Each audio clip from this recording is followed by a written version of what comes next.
knowledge we spend all day, talking spiders every week they don't play.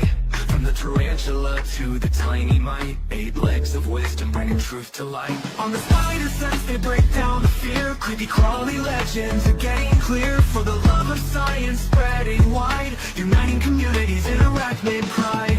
We tune in, listen up, put it right, feel the fascination flip overnight. Spider wisdom flowing through the airwaves, building bridges with the facts it pays. What's going on, everybody? Welcome to the second episode of the Spider Sense podcast. I am your host, Jen, at Jen's Peculiar Exotics. This is my guest, Arachnid Cat. Hi, Cat. How are you today? Hi, I'm doing very well. Thank you for having me on the show. Of course, of course. I'm so excited to have you here today. Definitely. Are you ready to talk about Old World and New World tarantulas? My favorite subject. Yes, yes.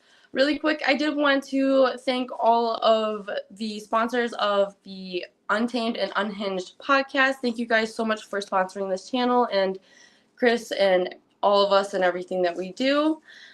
So, first of all, Kat, did you want to ask me any questions, or how did you want to do this today? Do you want me to ask questions, or whatever you're comfortable with? Yeah, I had a few questions for you. I'm very interested on your breeding project. How's that going with your Poecilotheria? It's going well. Now, we don't know if they actually paired or not, just because this species is very skittish, and even with my male specifically, when I try to catch him out or anything, he runs away as soon as I walk into the room. So it was really hard to be able to catch them in the act. But so what we did is we ended up just leaving them together overnight for about 2 weeks. We cohabitated them. My friend Dritz at Underdark Inverts, he told me to Shark Tank my male in with my female before I actually put him inside the enclosure with him. This is a method that just ensures that the female is receptive, not going to eat the male per se, or just to see how she would react. But then I just, I took him with him in his cork hide that's in his enclosure.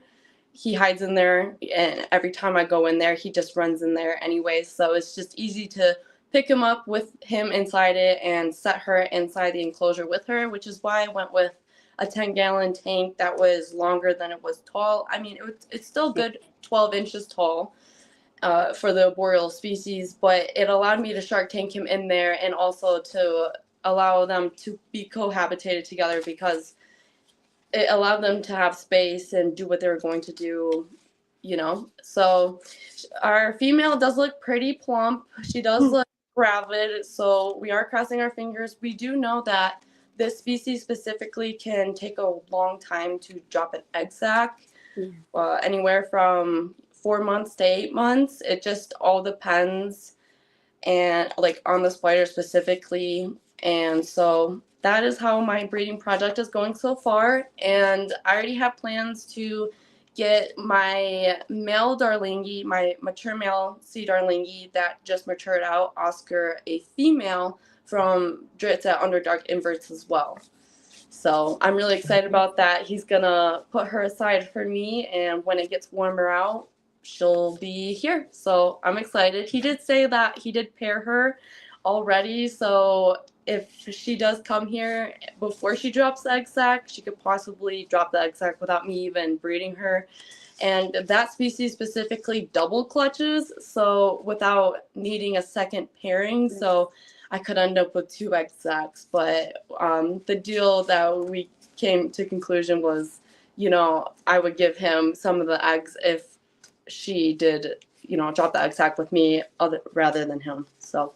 Yeah. But yeah, that's how it's going so far, doing a couple species at a time. It's just, with the luck of my tarantulas maturing out, my male pokey maturing out first as a male, that I was the first species I decided to start with. So Old Worlds it was.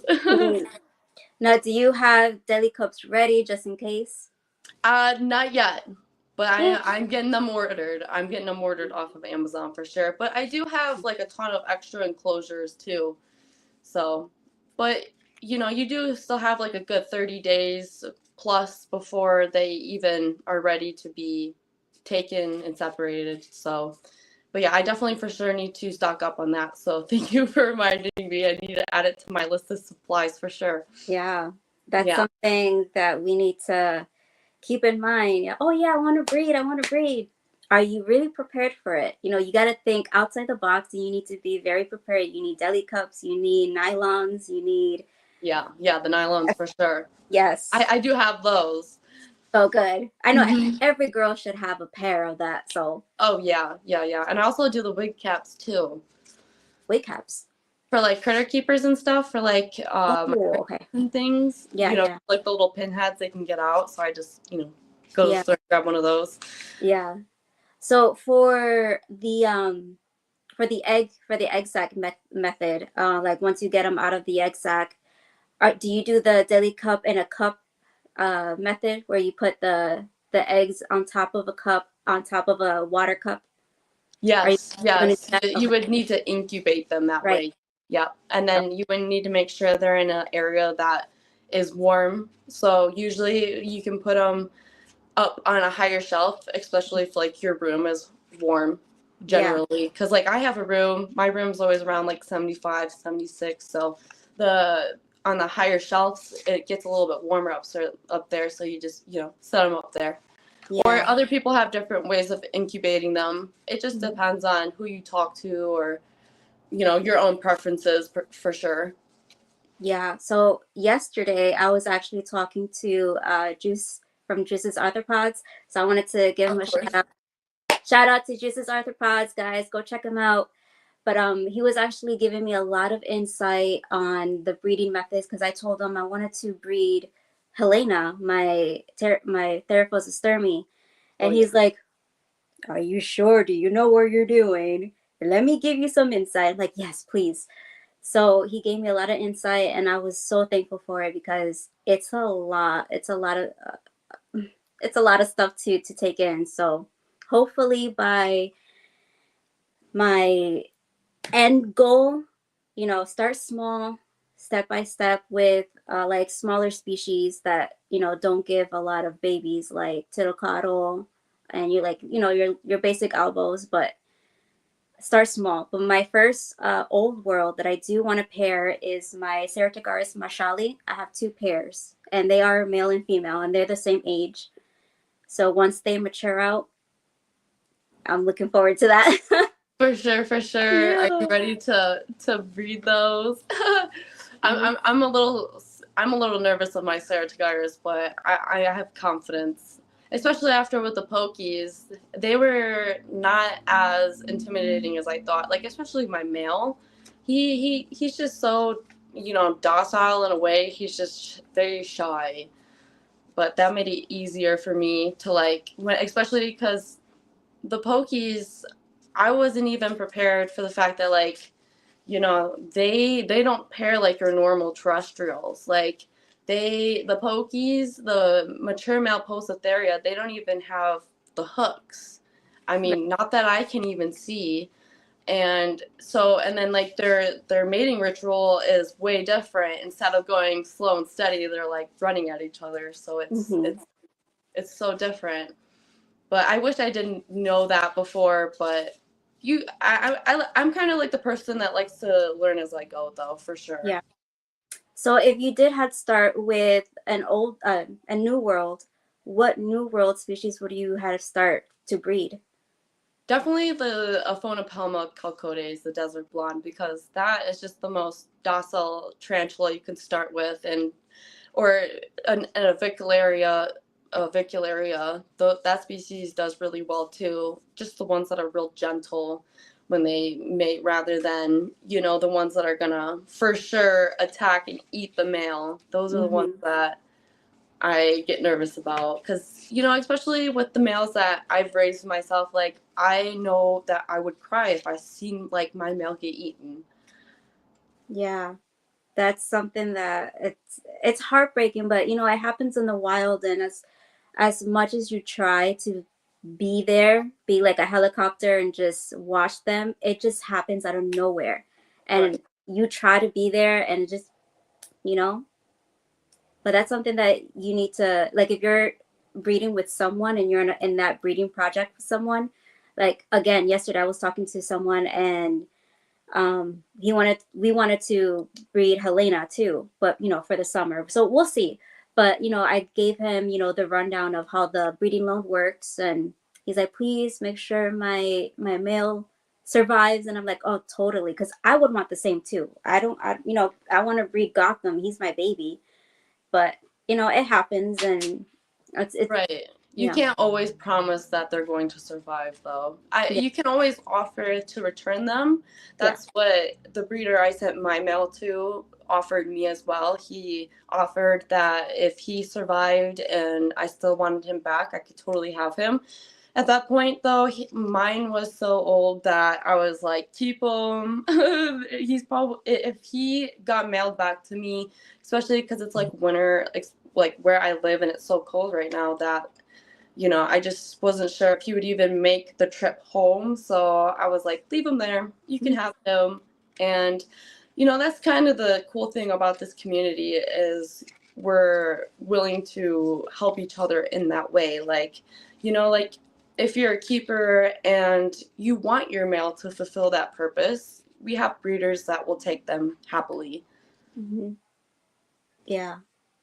I can't wait for that breeding project. I'm so stoked for it. Yes, I can't wait to see the mama with her egg sac and take pictures. Hmm.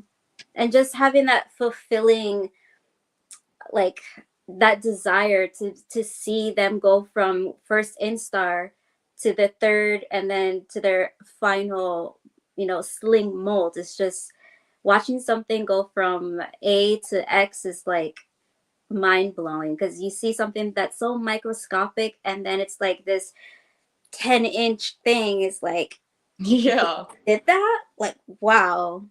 right. That's like Yeah. growing the slings out Hmm. and watching them grow into adults. That's how I felt with my Poecilotheria regalis, for sure. I was like, this is so cool. I mean, he's like roughly 6 inches. So he's just huge, and he was just a little tiny 1 inch sling when I had him, like when I first got him. Yeah. But it is very, um, it's very rewarding to raise Yes. them and see Rewarding. them grow. Yeah. So today's topic, oh, I almost fell. This chair scared me. So today's topic I saw was New World versus Old World.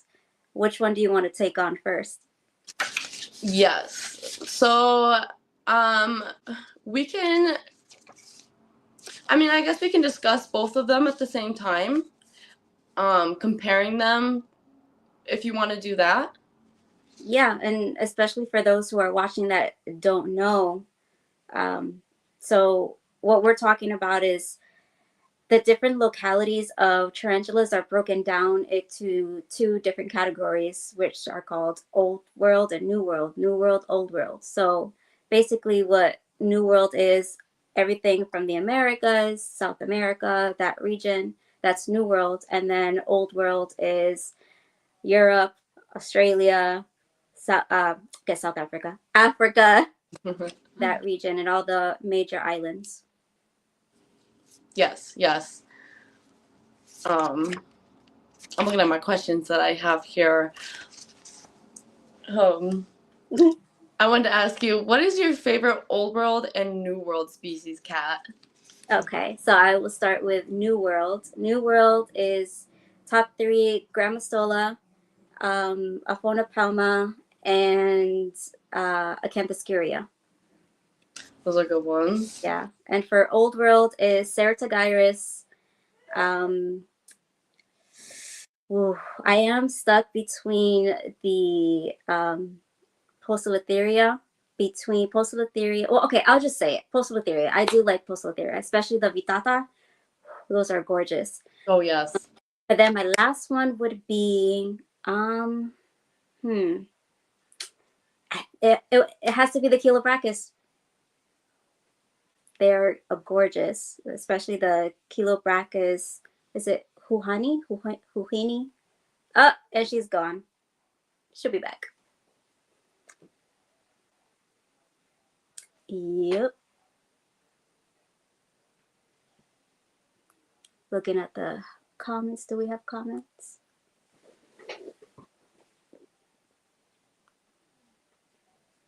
Nope. She'll probably be back on in a few.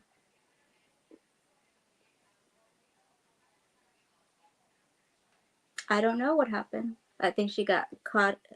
What? Yeah, I think she got caught off. Oh, there she goes. Somebody called my phone. I have this new phone, and oh my gosh, I'm still trying to figure out how it works. That's okay. I was looking. Oh, my apologies. That's okay. Uh-oh.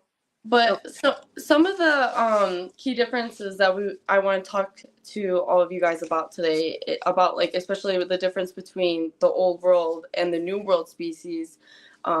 And I can do the old world, Kat, if you want to do the new world species. Yeah. But just to touch on that a little bit more, especially for the people that are new, especially with these old world tarantulas, the big difference is they possess medically significant venom, and they possess this medically significant venom as a way to subdue their prey, so that when they bite into the prey, they inject them with the venom, and then it's an easy meal. And it's also used as a defense mechanism as well. And so if you were to get bit by an old world species compared to a new world species, the effects would last way longer. It would be extremely painful, and you would be hurting really bad compared to like a new world species. And the old world species, they're really defensive. Like, I mean, not super defensive to the point where it's like aggression, where they go out of their own way to, hurt you or terrorize you or any way. But if you open their enclosures and you enter their, per se territory, then they will feel defensive to protect their home and themselves, because tarantulas, they just can't see very well, so they just automatically go to defense. And especially with a lot of the females, they live in burrows. Even if they are like an arboreal species, they have little burrow tunnels that are in the tree or even at the bottom of the tree that they create. And so if a predator were to come in there, they would just get eaten. So they're just way more defensive, especially like your Asian species, your Thai species. Mm-hmm. They're very brave. If you go in their enclosure and you grab their water dish, they're more likely to confront you and like slap at the water dish, like, "Hey, that's mine. What Slap are the you ground doing in here? Yeah, like, what are you doing in here touching my stuff?" Or, like, even if you just slightly disturb them, they'll throw their legs up. The wind blows on them, a draft of air. They'll, they'll get all defensive. Yeah. Exposing the fangs, legs up. Sometimes they can even stridulate the fangs, and it makes a hissing sound. So yes, they can hiss at you. Yep. Which, if you're a new person and you don't know the difference between the old world and the new world species, which is such a big key factor, especially when you're new to the hobby and you're trying to decide what your first tarantula is, like, you don't want to bring home a tarantula that is gonna be that intimidating. These are spiders. These are things that make even grown men very scared, and that's a lot to say about an insect. But the fear is real, and it's not to be messed around with, because in those situations that people get an old world species, they don't know how to handle the spider. Then at that point, the keeper and the spider are at risk. And so it's just really important to know the difference. But yeah, that's some very key differences, like especially with the old world species. So Kat, if you want to talk about the differences for the new world species. Yeah, absolutely. So new world species of tarantula, they possess, or not possessed, but they do have hairs on their abdomen that are called eradicating hairs. And those hairs are like barbed wires, so they say. But so there's 5 levels, or I think there's 6 levels of those eradicating hairs that if they flick them with their back legs, those hairs can get into the predator's eyes, mouth, ears, nose, everything. And what it does is causes a little reaction. In most cases, these reactions is like a allergic reaction and not good for the predator. You do not want to get that. And even if you're a human, you do not want to get that on your skin, your eyes, your mouth. That's just not a fun day. It's not really a big deal for levels 1 through 3. For example, Grammostola, Aphonopelma, and Janiculatus. Those hairs are like level 3. 4, 5, and 6, those levels are like Theraphosa, Brachypelma. Those are the worst hairs ever. So I have a story about that. Just a little sling from my Aphonopelma. This is an Aphonopelma chalcodes. Just a little sling. I was cleaning. This was last year. I was cleaning out her little enclosure, and she had made a molt mat, just just a tiny one. And so I wasn't wearing any glasses.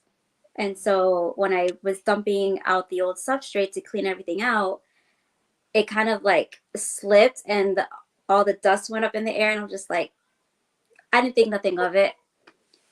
That night, my eye, it got so swollen and pussy, and it was just gross. And I'm like, why? It hurt. Like, why? What's going on? I'm like, oh, must have been when that happened. So that just goes to show you, when they make those molt mats, it doesn't matter what species, because they will kick a lot of hair on that molt mat. And yeah, so those hairs are no joke. But yeah, so that's one difference of the New World. And the other thing that we like to talk about when we're talking about New Worlds is their venom. So a lot of people say, it's not that bad. I really want to touch base on when someone says, oh yeah, it's like a bee sting. Okay, let's cut that real quick. A bee sting is a different species, a different animal, a different insect, right? If you get stung by a bee sting, you're either 1, allergic to it, or 2, you're not. You can't compare a bee sting to a tarantula's venom. They're just completely different species. But however, yeah, you will not die if you get tagged by a tarantula from a New World tarantula. You will not die. A lot of people say, oh yeah, spider venom, that's going to kill you. It's going to cause necrosis and eat away your flesh. No. What that does is it's the mechanical bite that causes blood infection. So blood infection comes from bacteria. So for example, I don't know if you ever heard of shark bites, why whenever someone's gotten bitten by a shark, or in that cases, they go into necrosis because of the bacteria. And it's so quick to get in your bloodstream that you need that you need that medical care. So same thing with venom bites. I mean, with tarantula bites or spider bites. That bite comes from the wound itself. So it's not technically the venom that causes necrosis. It's the bacteria that goes into the bloodstream and causes infection. Venom is the last thing, totally last thing. Yes, yes. The New World species of tarantula, their venom isn't medically significant. So, but what she's saying is, regardless, you could still get infections from getting bit. And yeah, that's so true. My own brother, like a long time ago, got this crazy gnarly infection. I mean, this is totally off topic. My apologies, but he got this gnarly infection that like ate his flesh, and it had to get scooped out. Was not even into spiders, but like we thought it was from a spider, like genuinely, because I at the time like I didn't know anything about the venom of spiders or anything like that, but like what they portray on, you know, news and TV is like one bite and you're gonna die. You know, this is what Yeah. happens. But no, it literally was a totally different thing. Mhm. Yeah. And it was from that, like he had like poison oak and poison ivy at the same time, and Oh, uh wow. like bacteria got into his wound and into his bloodstream, and that's like how this Yeah. flesh eating thing started to Mhm. happen. It was gnarly, but we really thought it was a spider, but no, that does not happen from the spider's venom. And so yeah, for sure, for Mhm. sure. And that's a great point to make, because a lot of people do blame that exact thing from spiders all the time, like, and they don't even consider it that it could be that from other things. Yeah. Sure. Yeah. Especially for, so there is two species of New World tarantulas that do have a more medically significant, closely related to Old World, and that's Salmopaeus. Right. Like all the Salmopaeus, they have that really potency. Well, it's not, you know, crazy that, but same thing with the vegans, the T vegans. It that has a stronger venom, you know, but obviously it's not gonna kill you. But yeah. Right, right. And you would definitely want to, and that's another good reason why you would want to definitely do your research before you get these tarantulas, because, you know, even as she was saying about the urticating hairs, there's different levels. So these urticating hairs are all individually different, uniquely different, and the different levels as they go up is more severe. You know, it goes from just being like a little itch to a full-on rash to even a pussy eye, you know, and the only way that these urticating hairs are going to come out is all on their own. And the Yeah. only thing you can really do for yourself is, you know, one, don't touch it, don't aggravate it, and to take Benadryl. Mm-hmm. For the children that could possibly be watching this podcast, kids, please always ask your parents before you take any medication like that, Benadryl, and especially with Sudafed. You don't want to be taking any Benadryl with Sudafed in it if you are a young kid. Right. But for the adults, you can take the one with the Sudafed in it. It will relieve your symptoms. But here's the thing about those urticating hairs is that you would think that the more you get haired, the less reaction you would get. No, it's completely opposite. The more you get haired, the worse it is. So now, I think I've maybe mentioned this before, but with my Brachypelma species, my Brachypelma baymay, her hairs are awful, and she is a New World species. She's Yeah. a Mexican fire-leg tarantula, Yeah. and we are at the point that I take her off the shelf. Sometimes the lid's not even open, y'all, and I'm itching. I'm like, my Girl. forehead itches, my foot's starting to Yep. itch, and you know the times that I've actually had hairs contact my skin, make contact, you know, like I knew for sure because the lid was open and the spider had haired me, and I had been just, you know, leaning over the enclosure, and oh, for like an hour, Kat, I was itching unbearably. And I was like, oh no, this is what Yeah. they're talking about. And the crazy thing is, too, is like, I vacuum all the time in my pet room. So you wouldn't think, like, even if they did hair somewhere at some point, that those hairs would get vacuumed up. No, they like burrow into like everything. So, like, you know, if you have a severe allergy to tarantulas and their hairs, then Mm-hmm. you like would have to like seriously consider, like, you know, maybe you should only have old world species and not the new world species, just because, like, you know, if you The did have hairs. a real allergy to that, then that could put you at risk. So we don't want Mhm. that. But that's why we want to talk about the differences, because, you know, if this option isn't available, here's another option. And Mhm. regardless, you know, most old world tarantulas are defensive. There are those that aren't always so defensive, and ones that are better for the beginners than others. Mhm. Sure. Yeah. What I found interesting is in Australia, they automatically have to start with old world species because of the import laws. And I'm like, so Yes, they're like, absolutely. yeah, they start off master, you know, like, wow, that's crazy. Yeah, that is that I do have to give them a lot of props for that. And you Mhm. know, I think that Tarantula Collective, I think he also made a video about that and tips and tricks for even those people. So also, if you guys are new and want to check out another YouTuber that provides Mhm. great information about tarantulas and tarantula care and everything about tarantulas, check out the Tarantula Collective, Richard Stewart. Yeah. Make sure you check out his substrate. His substrate. He actually commented on my last podcast episode. Mm, I think Liz said substrate, and he was like, "She substrate. said substrate." We're We hoping love to you, have him on Richard. eventually. Yeah. Yeah. I love that. Yeah. Yeah. What was it? Oh, me too. Uh, I'm excited.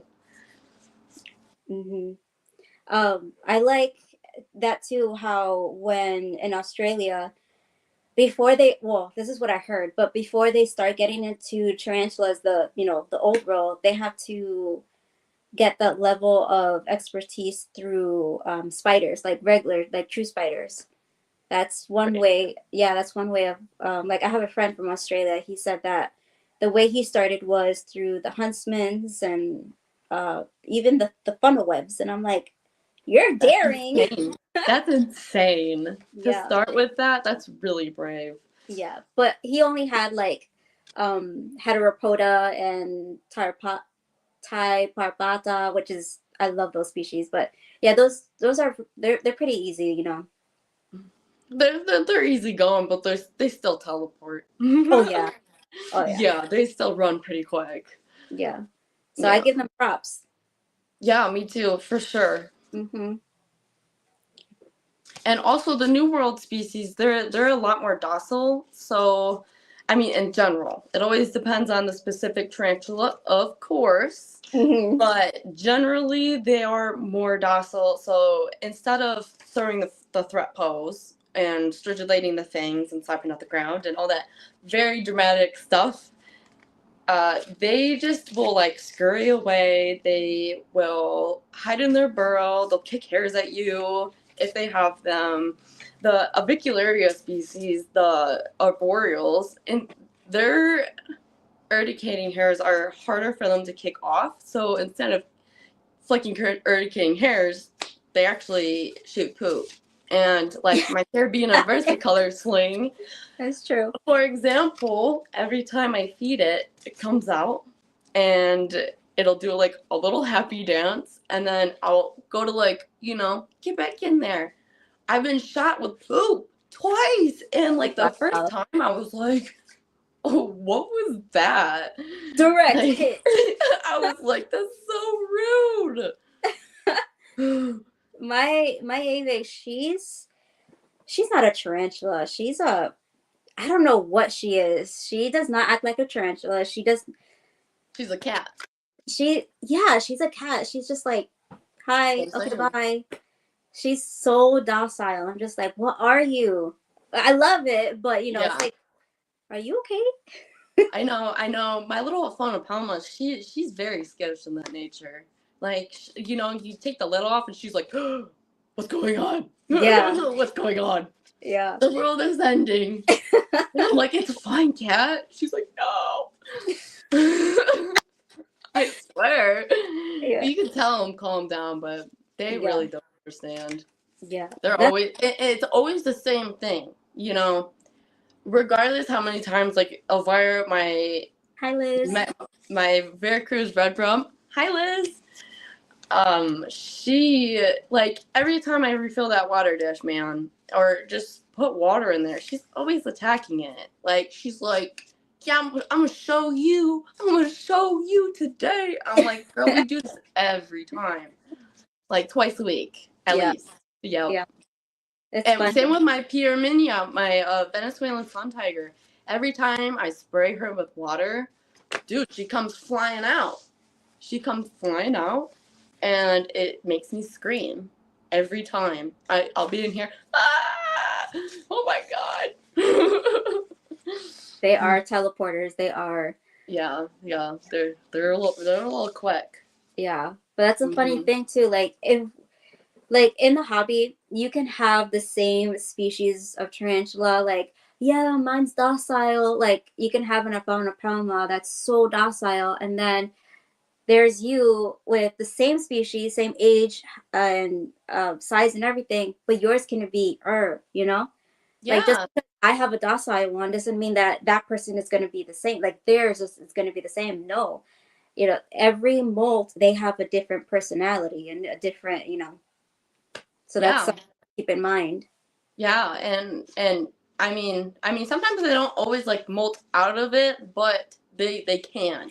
You know, Hmm. you could have like a few good molts and they have the same attitude, and then like all of a sudden it's just like this tarantula you've known for 9 years is like somebody you don't know anymore. You're like, Yeah, I don't recognize you. yeah, and that's kind of like Become a clickbait where like if you go to a pet store, someone who's not educated in that department, like most of those people are, they say, yeah, that one's docile, you should get it. Like if you're gonna say that to a kid or someone or just a plain person, you're gonna say that it's docile, that's why we have it here, we're gonna sell it to you, it's gonna be fine. They bring it home and it's like grudging at you, and they're it's like, oh, stomping but and hissing and yeah. yeah, exactly. So that's why it's always important to do your research and make sure that just because you see it on TV that someone has it and it's docile for them doesn't mean that it's going to be docile for you when you get it. Like it's not that it can tame down. That's not the case. It's just sometimes they're not in the mood. Right. Right. And there are different ways. I mean, like, and especially like how different people set up their tarantulas differently. You know, we're all doing things in our own way, per se.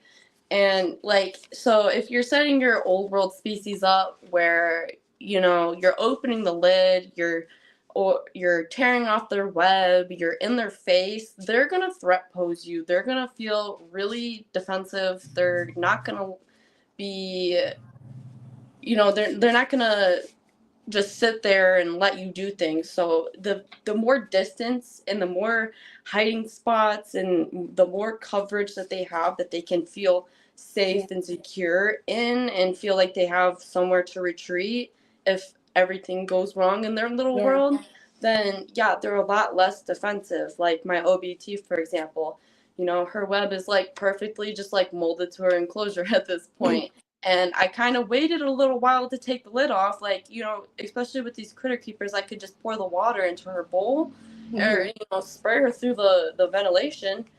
And so, she's on one end of the enclosure and I'm on the other. And unless, we're coming in contact or I accidentally catch her off guard spraying the enclosure with a water bottle, I mean, which at that point she would stomp at me, but other than that, she would leave me alone. Maybe she might come out and see like what the disturbance in the ruckus is, but other than Hmm. that, she's like, I'm good over here, you know. Yeah. And if you set them up in that correct way, you'll never have an issue. But if you're setting them up incorrectly, you're gonna have issues. And Yeah. like Kat was saying, but here's the thing, especially with new people, they're very susceptible to those, pet chain stores that are bringing in these tarantulas. I don't know if they're importing them or what, like I'm talking about Talk. Petco and PetSmart and, chain stores like this, where they're putting old world species on display. Not even just that, but like they're not even labeling them correctly. Like they're Yep. just like assorted brown spiders. They're like not even a tarantula. Like let's confuse the people even more. Yeah. But like, I've even, seen a friend of mine, he went to a pet store, saw this cobalt blue. Number one, it was a cobalt blue, and number two is set up in an arboreal enclosure rather than a fossorial enclosure, which Right. they're underground burrowing species, if you guys didn't know. And so that's like it would completely, number one, stress them out. The tarantula can get hurt in there, but like that tarantula was like there for like a measly $50, and anybody could have walked in there with their child and purchased that spider, brought it home, and it could have been disaster. I mean, it's giving me chills just talking about it, because that's just so irresponsible. And there are specific reasons why, spiders are expensive, even if they are tarantulas. An adult's like, and it could be anywhere from $100 to $300 for an adult, and they're priced at those prices, for a reason, so that just not anybody can walk into a store and just pick it up. Yeah. And that's the real tragedy about the pain. Oh my gosh, here's the Chain dyslexic. store. The Yeah. chain pet stores. Mm-hmm. They advertise all sorts of poor enclosures that just lead to issues on issues. And they're not Yeah. helping the hobby in any way. They're exploiting these tarantulas, if anything. And so, yeah, but and I feel bad for the people that are getting into the hobby, and they did go into the pet store and they saw that cute tarantula, and they wanted to do the right thing. They wanted to take it home, and then but then all of a sudden this thing is slapping at you, or it's just way more than what you thought it was. And Yeah. then at that point, we have issues. Yeah. And because, especially, for the new listeners, just one bad bite report, especially with the tarantula, no matter what species it is, it could ruin our hobby. It could make us have licenses to keep these animals. It can make it a lot harder for us to export them, breed them, sell them, everything. I mean, we even have, as of right now, Kat mentioned the Poecilotheria vittata, the ghost Indian ornamental tarantula. That one you can't even sell across state lines. All right. For whatever reason, I'm not sure. You guys would have to look it up, but I just do know for a fact that species specifically you cannot even sell across state lines. So, on websites they'll say like, only where that store is or where that vendor is like the only legal sales where they can sell that tarantula. So, Mm-hmm. there's a lot to it. There's so much to the tarantula hobby and everything, And, if for anybody that's new, wants to get into the tarantulas like I did, I did months of research before I even got my first tarantula, before I even decided, can I handle this? Is this gonna be okay? And I mean, like, for the first 4 months of keeping tarantulas, at least I had nightmares, like, all the time, of like just crazy stuff, them getting out, like, and like if that happens to you, like, that's something you have to deal with, and like you just have to get over. But like that was like something that I personally struggled with, and I didn't even know it was gonna be something that I was gonna have to deal with, having a pet tarantula. Yeah. Mhm. It was exciting for my first time. I went to an expo. My first was, well, yeah, I went to an expo. Well, when I first got into the hobby, it was like 10 years ago, but it was only with true spiders, like widows. I was breeding widows and wolf spiders only, and locally. But then my first show, I bought it gives me like chills, but it was a Grammostola pulchra, just a little sling from Wicked Webs from Caleb Hill. Hi, Caleb. And yeah, it was so sad for me because like 4, maybe 5 months later, it died in a stuck molt. And for your first in a stuck molt. stuck molt, yeah. Oh, okay. Yeah. Can you explain to the audience what that is, just in case they don't know? Yeah, so when a tarantula is molting, especially for slings, you really want to keep their enclosure high humidity, because they need that extra hydration in order to get out of their exoskeleton. And if their enclosure or their environment is too dry, they can get stuck with their molt, like their exoskeleton. While they're pushing out of it, they could either get stuck, or even if they do make it out, they can get what's called a wet molt. And what a wet molt is, like all the extra fluids that they had didn't harden well enough. So they can die from both things. And it all depends on the environment. So I thought I did everything right. But I guess I didn't, because I thought, a grammostola, that's a dry species, like a semi-dry species. Right, right. Yeah. So it just goes to show that whatever age and whatever age tarantula that you have, whether it's a sling, a little baby or juvenile or an adult, make sure you are copying their environment, that's acceptable, that's suitable for their environment, so they don't go through that horrible process. Right, yeah, doing research as in, finding out their local, like where they're naturally from on, the planet, their geographical location. Yeah.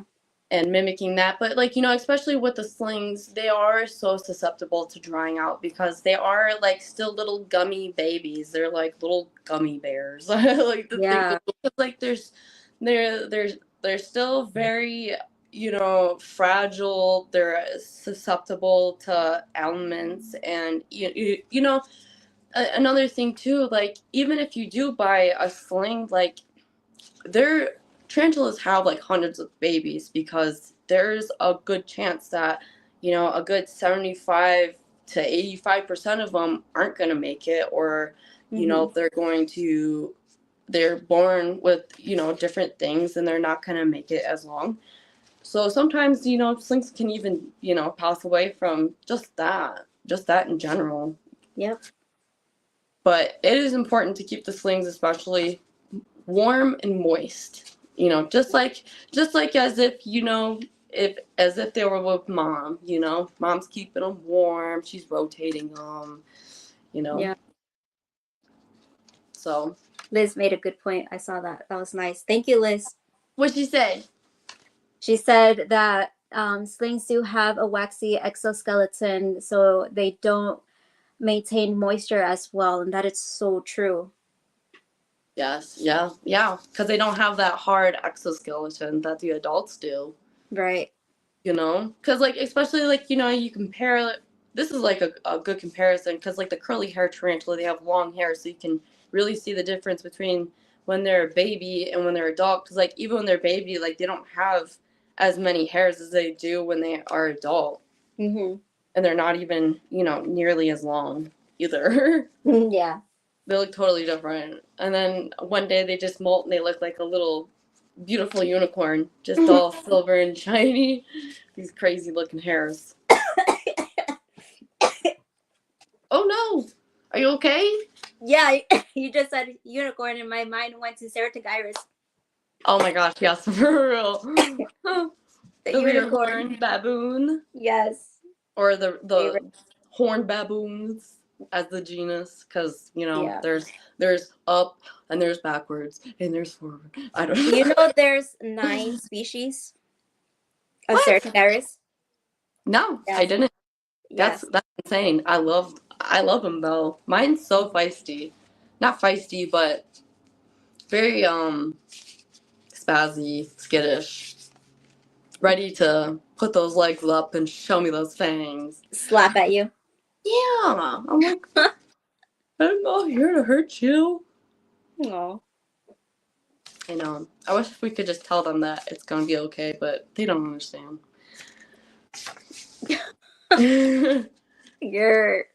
What was that? Oh, creative reptiles. I'm looking at my notes real quick. Oh, okay. So, what are some common mistakes that people make keeping old world specifically? A really good common mistake is that I found.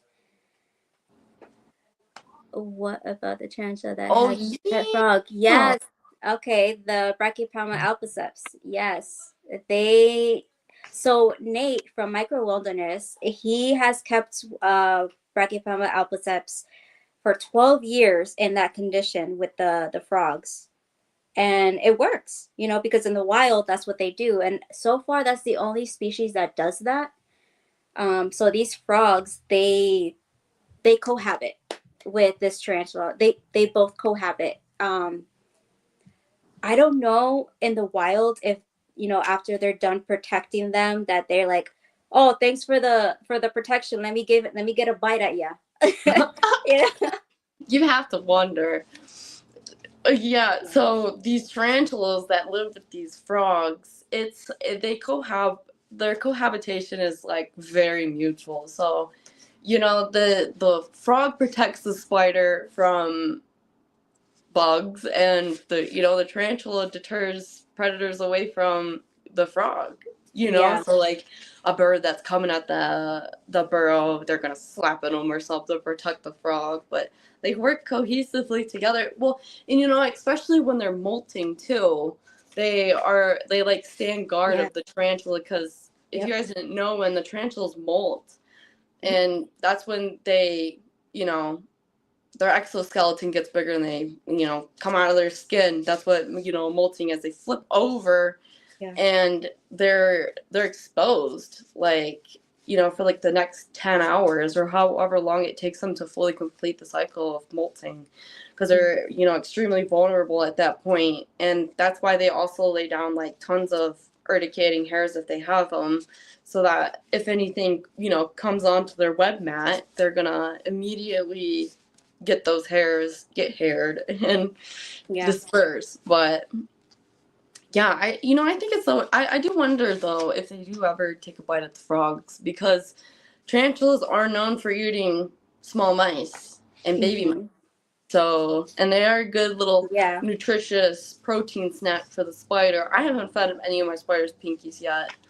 I have nothing against it or anything. I mean, I but I wouldn't right now. With Helena's she's big, but she's not that big, and like like yeah, a frozen especially. pinky. Oh, sorry. Go ahead. No, no, like I wouldn't do it right now. Like I would do it after she molts for like her first meal. I would do that, but like for a constant thing, I would not do that.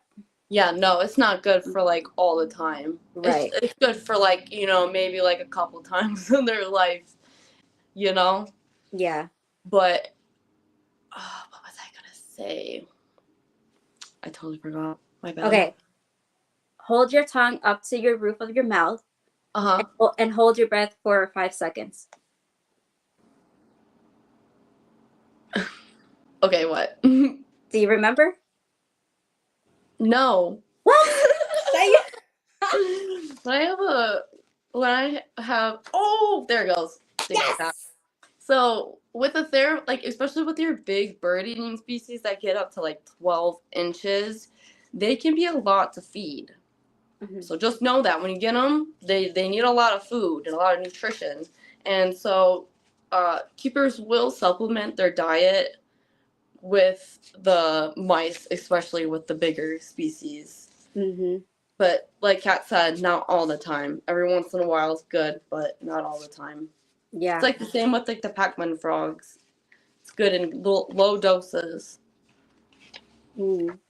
And you also want to do it with like a frozen thawed. Yeah. Yeah.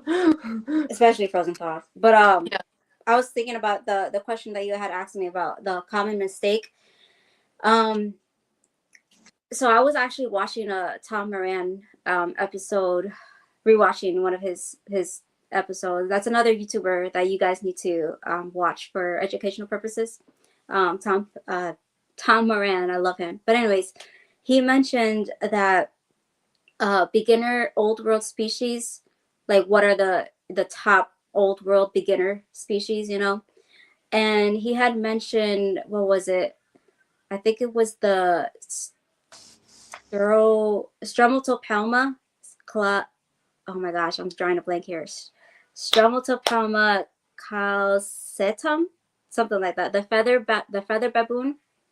Yeah. So no, it wasn't Tom. Sorry, it was Dave. He was saying that a lot of people start off with that tarantula, and it's kind of like related like to the pokey, but it's not. It has one of the most like craziest venom, like most potent venom, more than the Poecilotheria. Like you have Poecilotheria, you have Yes, Stromatopelma, Kat, this is the white one, right? The white one with the black markings. Yes. Oh, no, it's kind of like a gold brown with the black markings. It kind of looks like the HMAC. Oh, okay. So it's not the H-Mac. Okay.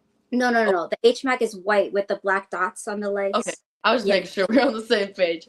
Yeah, but the feathered leg baboon, sometimes a lot of people get them confused with the H. pachypus. And those two are very different. Like the H. pachypus is, yes, a beginner, but the Stromotapelma is not, the feathered baboon. Because there's the scout leg, which is the pachypus, and then there's the feather leg. So those two, a lot of people get confused. So with old worlds, you might have a lot of species that look similar. Same thing with new worlds, but for old worlds especially, there's a lot that throw out the common names, throw it out. Go always with the scientific names. Just please, Yeah. learn the scientific names, because you can have one that's, oh yeah, I got this, and then it's actually this, and you're like, it's a big difference. So a lot of people get that confused. So when you're starting off with old world, make sure you read the label what you're getting. Yes, yes. And that's such a great point, Kat, because literally, and I mean, that's like a major reason why like vendors always post them as the scientific names, and that's why you guys hear us talking about like literally talking about the tarantulas in their scientific name. It's not to confuse with anybody, but for us tarantula hobbyists, those scientific names are so important because Kat's right, those common names are so easy to mix up. You got one brown spider over here and another brown spider over here. It's very easy to mix them up, and then all of a sudden you have a spider that has a temperament that is just not for you. I mean, there's always spiders that are just way more wilder than others, and that's why like we always say, doing your research is very, very important because and I mean like because here's what's crazy, and I'll admit this to all of you guys. When I first wanted to get my first tarantula, I went on Tom Patterson Hardcore Arachnid's website, and I didn't do it, but I thought about just scrolling through, picking the prettiest one, and going with that. But that was such a horrible idea. And when I started watching more YouTube videos, I'm like, oh, thank God I'm sitting here doing my research, finding out all of these common names. And I mean, if you're going to get into the hobby, you better start learning. I mean, it's just like, it's such a key factor in this hobby to be able to understand those scientific names of these animals, because it's so important. That's why you need a little booklet to write it all down. Yeah, and there's not like any like straight up Wikipedia website made by anybody but people that are in the hobby keeping tarantulas. There is no guides out there for you to just look at, follow, and wham bam Uncle Sam, you got a tarantula. And so you have to go out, use your phone, do the research, read some books, listen to some podcasts, listen to everybody that keeps tarantulas. Everybody has something to offer that somebody else didn't say before, or they're doing differently, because we're all doing it differently. And that's why don't go on there and judge people for what they're doing, because we're all learning, and you don't know how long they've been in the hobby. Don't discourage them. And because I'll say, I've been getting comments on my YouTube channel about my snake, about my ball python, and I'm just like, leave me alone. And that's like almost like why, like, I'm not a huge into the ball python community or anything, because they're just very like unacceptive of like other people doing things their own way. I mean, my snake is happy, healthy, great. And it's like, why are you saying I need to do more research? You're not even explaining to me, what I should do research on. So it's just like, be nice to Hi, people. Junior. Sorry, Who's I was here? saying hi. Huh? Who's here? Junior from Epic Reptiles. What's up? What's up, everybody? Yes, Liz is right. There is a lot of one way of doing things. Big facts. That's right, creative reptiles. Big facts. Yeah, and I'm not trying to shade on nobody for real, but you know, it's just like a thing that we should all be aware of, that everybody's at a different level, at a Yeah. different place. Be nice, offer help, don't judge them. Yeah. Be be helpful. I mean, nobody's going to learn anything if we're just, being mean, laughing Right. at them. It's not cool, Mm-mm. you know? Yeah. So so hey, Kat, do you keep mostly old world species or new world species? Both, but I'm more into the old world, especially the Ceratogyrus. I'm trying to collect them all like Pokemon. Yes. Yeah, I um, feel that. Only because like especially with the Ceratogyrus, when I found out there was 9 species, I was like, I gotta have them all. So the Ceratogyrus genus, they're the ones with the horns. There's the straight horn, the rear horn, the four-reel horn, the button horn, the long horn. Like there's just so many. And then there's some like the Hilliardi. Oh my gosh, I fell so in love with this. You have to look it up. The Ceratogyrus Hilliardi. So they're black with a, What? yes, they're black with a button horn. Like it's more like a protuberance horn, but Uh-huh. they're black with blue legs, and I'm just like, Gorgeous. yes, yes, Gorgeous. oh my god. Anyways, what I really wanted to do what I really wanted to do was study the behavior of each individual of the Ceratogyrus genus because they're just so different. Like I have the Darnley and the Marsharley, and they're completely different. You know, same genus, but they're different. And I'm just Yeah. documenting everything in my little book. Yeah, yeah, we're doing the research. We Yeah, really like are, because, nobody's out here like, yeah, spiders. No, they're, when I'm on Facebook, I get all of the yeah, pesticide commercials. Like, they just yeah. made one of, like, a spider in, like, this couple was sitting in bed, and all of a sudden the spider comes crawling up on this dude's neck. I'm like, that doesn't happen. No, yeah. They don't want to touch us. They think we're Mm-mm. disgusting. I mean, if I Yeah. could guess anything from the reaction of touching human skin that I've seen, they think, and then like even after I've held my tarantula, like my phone calcodes for the video the other day for the handling video for educational purposes. Yeah, yeah. She sat there and cleaned herself for like an hour and a half after I touched, like after she was on my hand. She was like, "You're Licking disgusting." herself like a cat. Yeah, she was sitting there. She had, six, or not six legs, but four legs Yeah, down yeah. on this side. She's got, Yep. two over here, but then she's got like the three up here, cleaning herself. I Yeah. was like, that's so cute. They're very clean. They're very Yes. clean. But it's just like whatever they're eating, you know? It's not Mhm. like they're like able to brush their teeth. For Yeah. sure. If you think about it, they are kind of brushing their teeth because they do have hairy legs, and so they Yeah, are. I guess so. Yeah. I didn't ever think of them as like flossing. Yes, that's what they're doing. Oh my gosh, they're just. These spiders, what? These spiders known. Not... They know we are nasty. They Oh, do. Because like on their little, not their fingers, but like tarsal. their feet, The tarsals. Mm-hmm. their tarsals, they can taste. Yes. And that's how they know, like, I mean, of course you always have your tarantulas that will always bite and ask questions later, but that's how they know the difference between a food item and Yep. other things. Yeah. They don't have a tongue to taste things, but they're tasting things with their feet. Yeah. And, even the males, if you guys think that's weird, the males, they have their sex organs, the emboli, on their pedipalps, which is like their hands. So could you imagine? Boxing glove. It's so funny. I hope my grandpops is still watching this. He would so giggle. I love you guys. If you guys are watching this, Uncle Joe, Grandpa, and my mom. That's good. You have a good support system.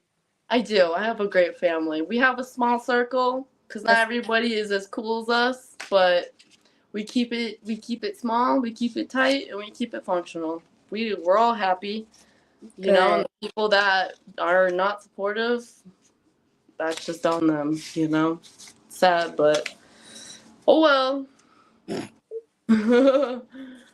Love you Yes, too, sis. Liz, we love you too. Liz, you're so great. I can't wait to go to Tarantula Fest this year. You know, Kat, I'm hoping I can make it to Tinley out there in Missouri. I would be such a little schoolgirl over there, just, oh, Yeah, Kat, fangirling. oh. Yeah, Yeah, I'm because planning on going. everybody attends that show, the Tinley show. I'm Hmm. planning on going for October. Yes, yes, that's what you were saying. Yeah, Yeah, and I could make that because I could plan that out far long enough. yeah. So the Tarantula Fest, that's every year or? Yep, yep, yep. You have tarantulas native to Colorado in La Junta. So, and they have like the Comanche grasslands. It's all like government reserved land. Wow. Mm-hmm. So I Yep. assume it's like they have the Afana Pamahensi more over there. Yes. Okay. Yes. Well, it's pretty much Texas brown. Okay. So, and you know, it's that entire town that celebrates this. You know, which Wow. was awesome because like I literally just watched Tarantula Collective's video that he made of it. He made such a great video of it. I wish I did so much more, but you know, the whole town celebrates the tarantulas. They celebrate them being there. They understand that like this is their natural habitat.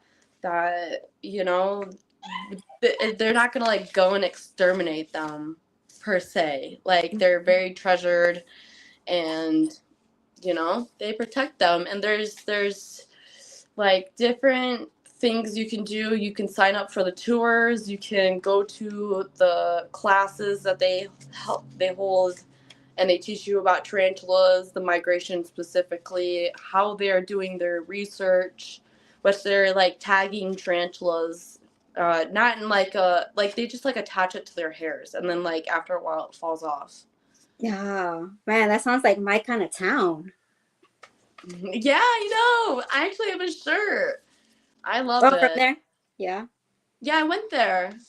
Oh You man. should So go. You should come over, hang out for a week, and go for all real, together. Yeah.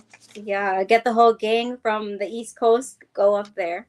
I know. I know. This year we're making it big, and this year we're collaborating with Tarantula Cribs and Micro Wilderness before we go because we missed them Nice. last time because we went like Friday and Saturday, and they were like during the week.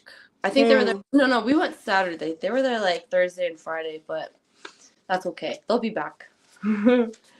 that's I just good. really wanted to meet them so bad because I bought plenty tarantulas from Micro Wilderness. Hmm. Nate. Hmm. Yeah, he's Yeah, so that's rich. where I got my nice tarantula from. I wrote him a little note in there. I said, because you can leave like a little note. And I just said, like, I need a good tarantula that I can handle and put in my breeding program. I don't know if I'm going to breed her yet. I'm still like trying to figure out if she's like super old or not. So, Who, cat? yeah, Aw. my little desert blonde. Because, you know, somebody said she was old. Somebody said she looked old, and I was like, I mean, like I can understand because like, you know, I have heard before like when you start seeing like the little bit of like black on their carapace, like the little black marks that Mm-hmm. could that like they're at the end of their life cycle. But Mm. I also have to sit here and wonder if that's just like a part of her color.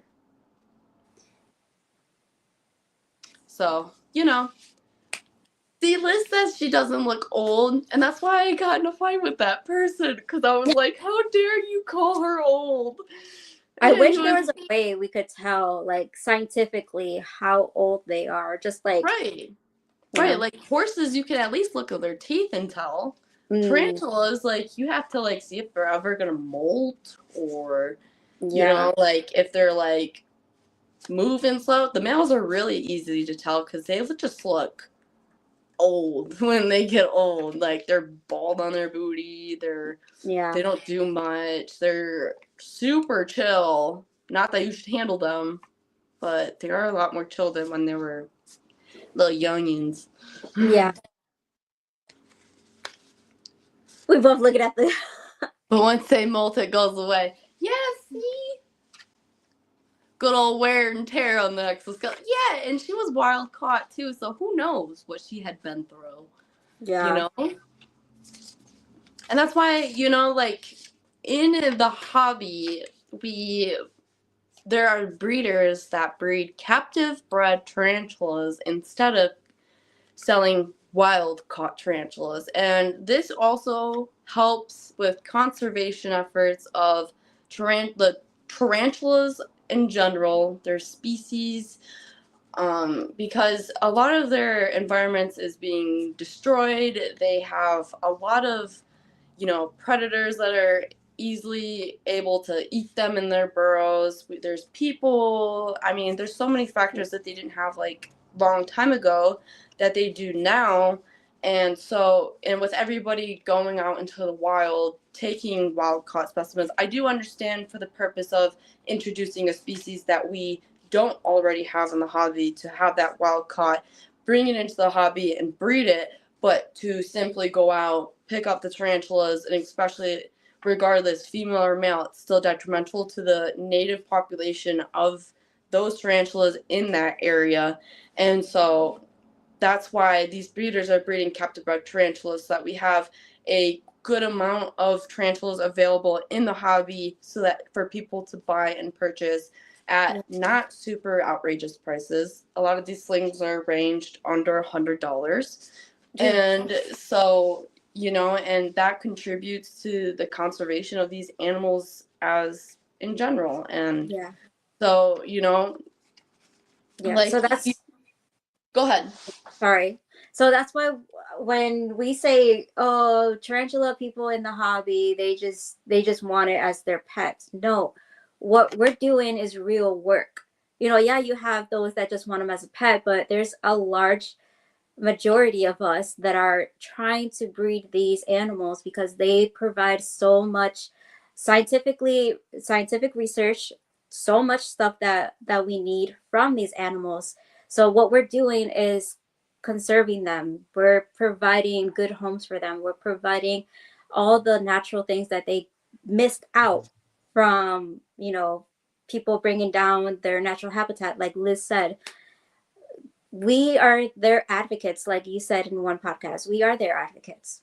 Yeah, who's going to stand up for them? And, especially when 99% of the population is their first response when they see a tarantula is not kind. It's always, I'm going to burn it. I'm going to kill it. I'm going to stomp it. Like, and, they really don't want anything to do with us. They're not aggressive, and that's why they're defensive. You walk upon them, they have horrible eyesight, remember?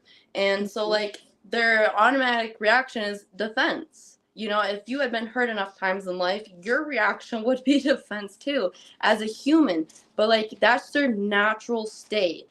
And there is more to them than just, like, a fight or flight response. They can have personalities and can be conditioned to certain extents.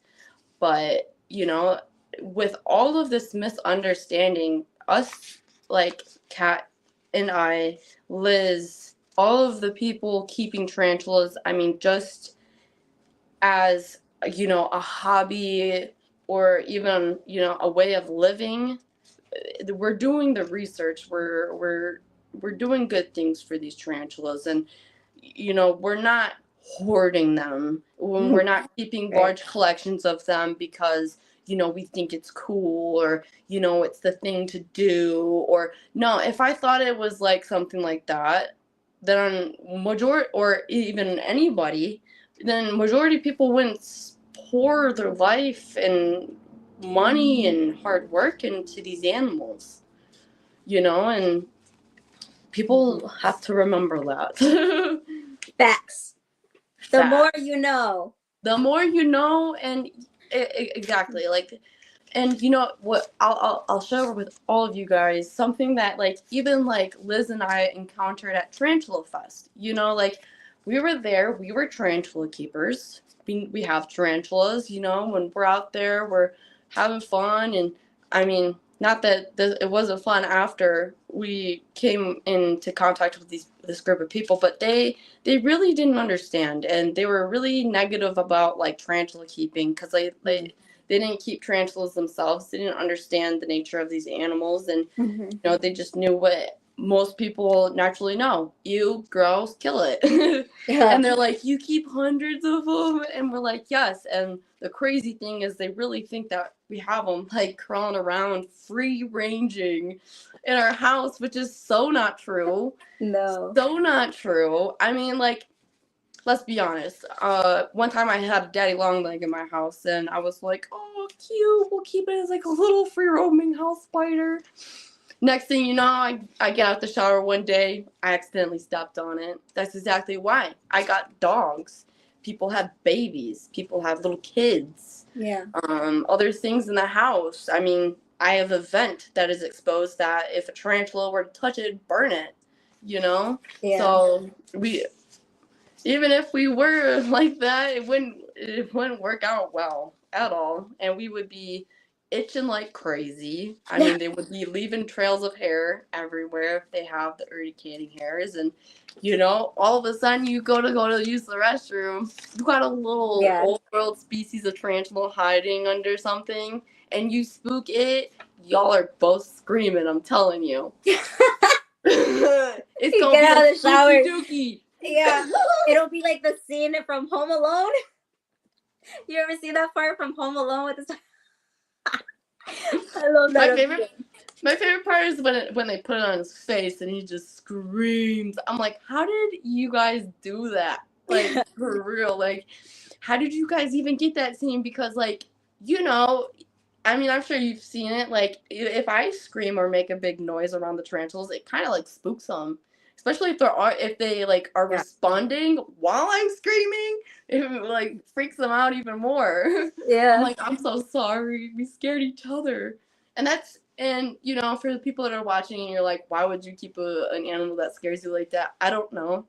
Because I love it. Because every day I'm surprised by something, or you know, I'm on my toes, but you know, it only happens when I'm actually interacting with them, when I'm like in their enclosure watering or feeding. That's the only time I'm getting stomped at. Yeah. Yeah. Sorry, my cat just keeps wanting to like. Oh, you can bring the cat on.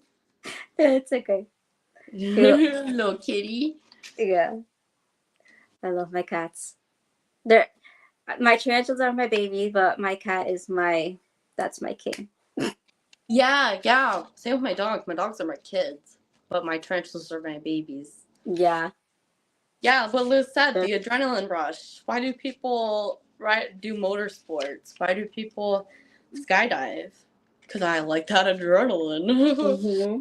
It is crazy though, because like when the first year, like, you know, I really did shake. Like, like I would shake, you know, just being around them until I was like actually really comfortable. So it's like a real process to like even live in the same house as these animals, to, you know, when you first get them, to get used to them, to, you know, figure out what you're going to be expecting from each and every one of them, because they're different.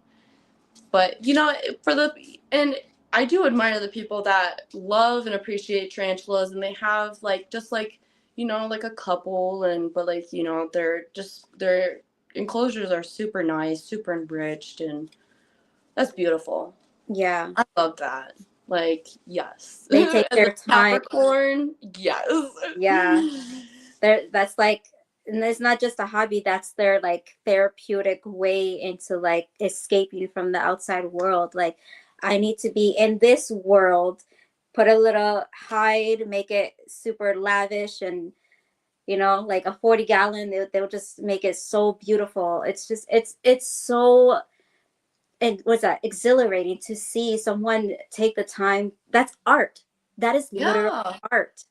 Yeah, I see it as art too, especially when I'm decorating my own. I'm like, I'm like, Mhm. it's super OCD about how everything looks. I'll Yeah. sit there for a while, just making sure the sand or the dirt looks good, everything's Yeah. laid down nice. Yeah. Yeah. You make I this big thing for them, or like this really nice home for them, and then they just stay in one spot. Like, yeah, I made this for you. Like, hello. I know. I know. You would think that they would use all their space, like, I got Mhm. some of these older tarantulas, especially because like my juveniles, they move about a little bit more than my adults, but my adults, are for sure like pet rocks. I mean, besides a few, of course, but there are some that are just like constantly in their burrow. I see them like when they come out, I'm like, oh hey, haven't seen you in a while. How Yeah. you doing? What's going on in there? I'm like, I swear you molted. Where's the molt? Why Yeah. do you look different? Why is your color crazy? And they are funny, like, and always, like if they do go away and hide, just trust that they're doing the right thing. Which I'll tell you, I have this sling. She's a Costa Rican zebra knee. He or she, I can't tell, but they literally were hiding, and I was feeding all my tarantulas. And for whatever reason, this little one just came sticking its head out of the ground. Like literally you know, came out of the ground just to be like, "Hey, give me a cricket." Yeah. I'm done. I'm ready. And then disappeared the next day, the dirt put back and everything. I'm like, Oh. that's so crazy. Like, I thought you were hiding. And it's okay if like you do disturb them, Mm. if like a little bit. Don't destroy their home. Like if you need to Right. check on them, I like what I've done before is I'll take like a little paintbrush, and just brush Mm. away the dirt. You know, check on them, touch a leg, the leg's poking out, see if they're gonna react. But that was like mostly when I first started, and I got my first tarantula, and he hid from me for like the first few months, and I was like, Yeah. "Are you okay?" Yeah. So yeah, that's a good point that you brought that up. So for new people that are coming into the hobby with the tarantulas, especially for slings, if you get a sling right at the store or online or whatever, and you set it up nice, whatever, and it's out for a few days, and then you start to see that it's digging, and it digs itself and it closes off, like it's underground, and like for example, like a critter keeper, and you see it, all the way around, is there, you don't see it at all, leave it alone. It's fine. It's what that means, it's in pre-molt, and it could be there for months. Like my L Sazamai, I was gonna say P Sazamai because back then the name changed.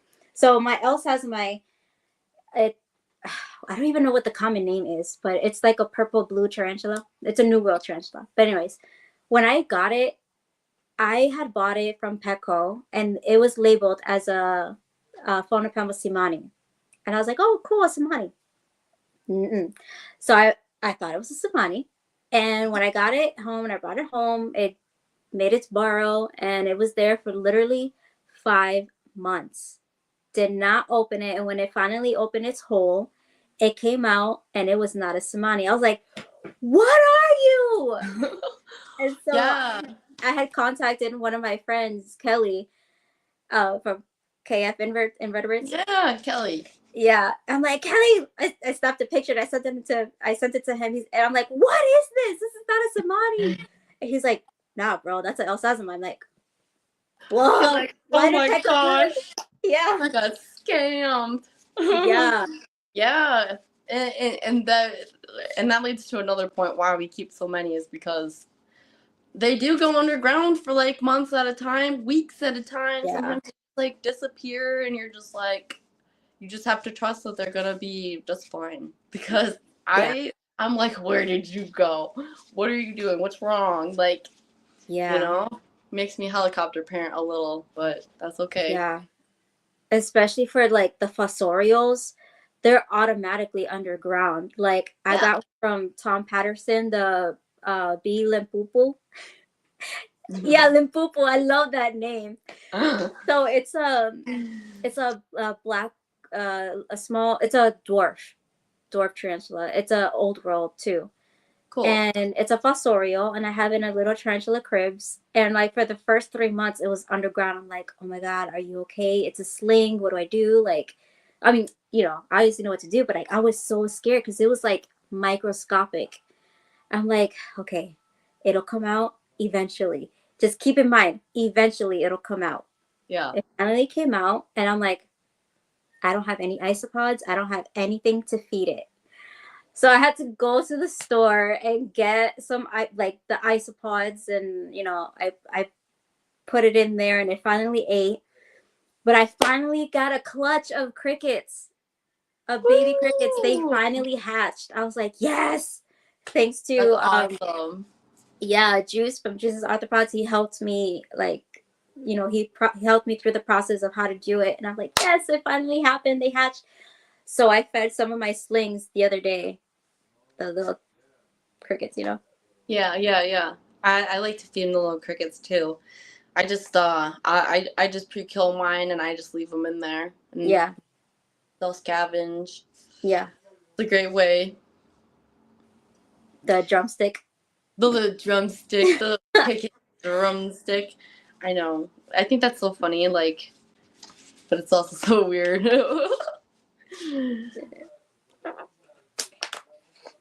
But yeah. What else is there to talk about, Kat?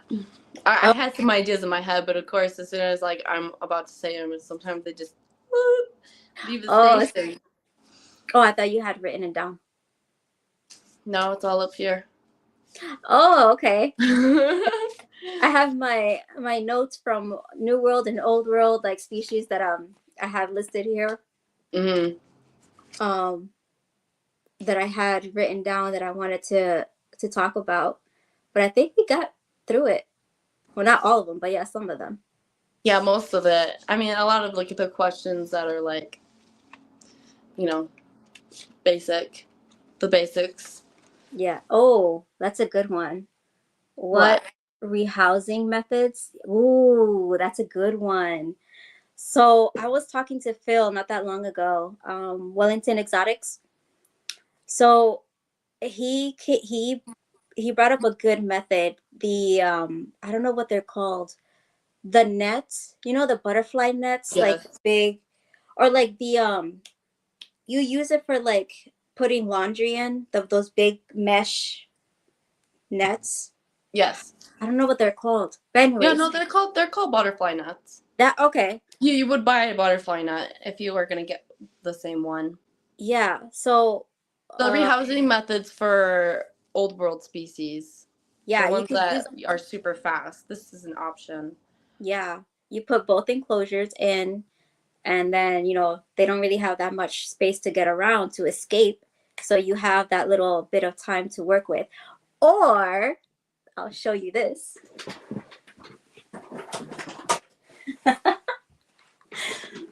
Oh yes, I was gonna also say my MacGyver method. yes, the bottle Yeah. method. Yeah, I was gonna mention that next.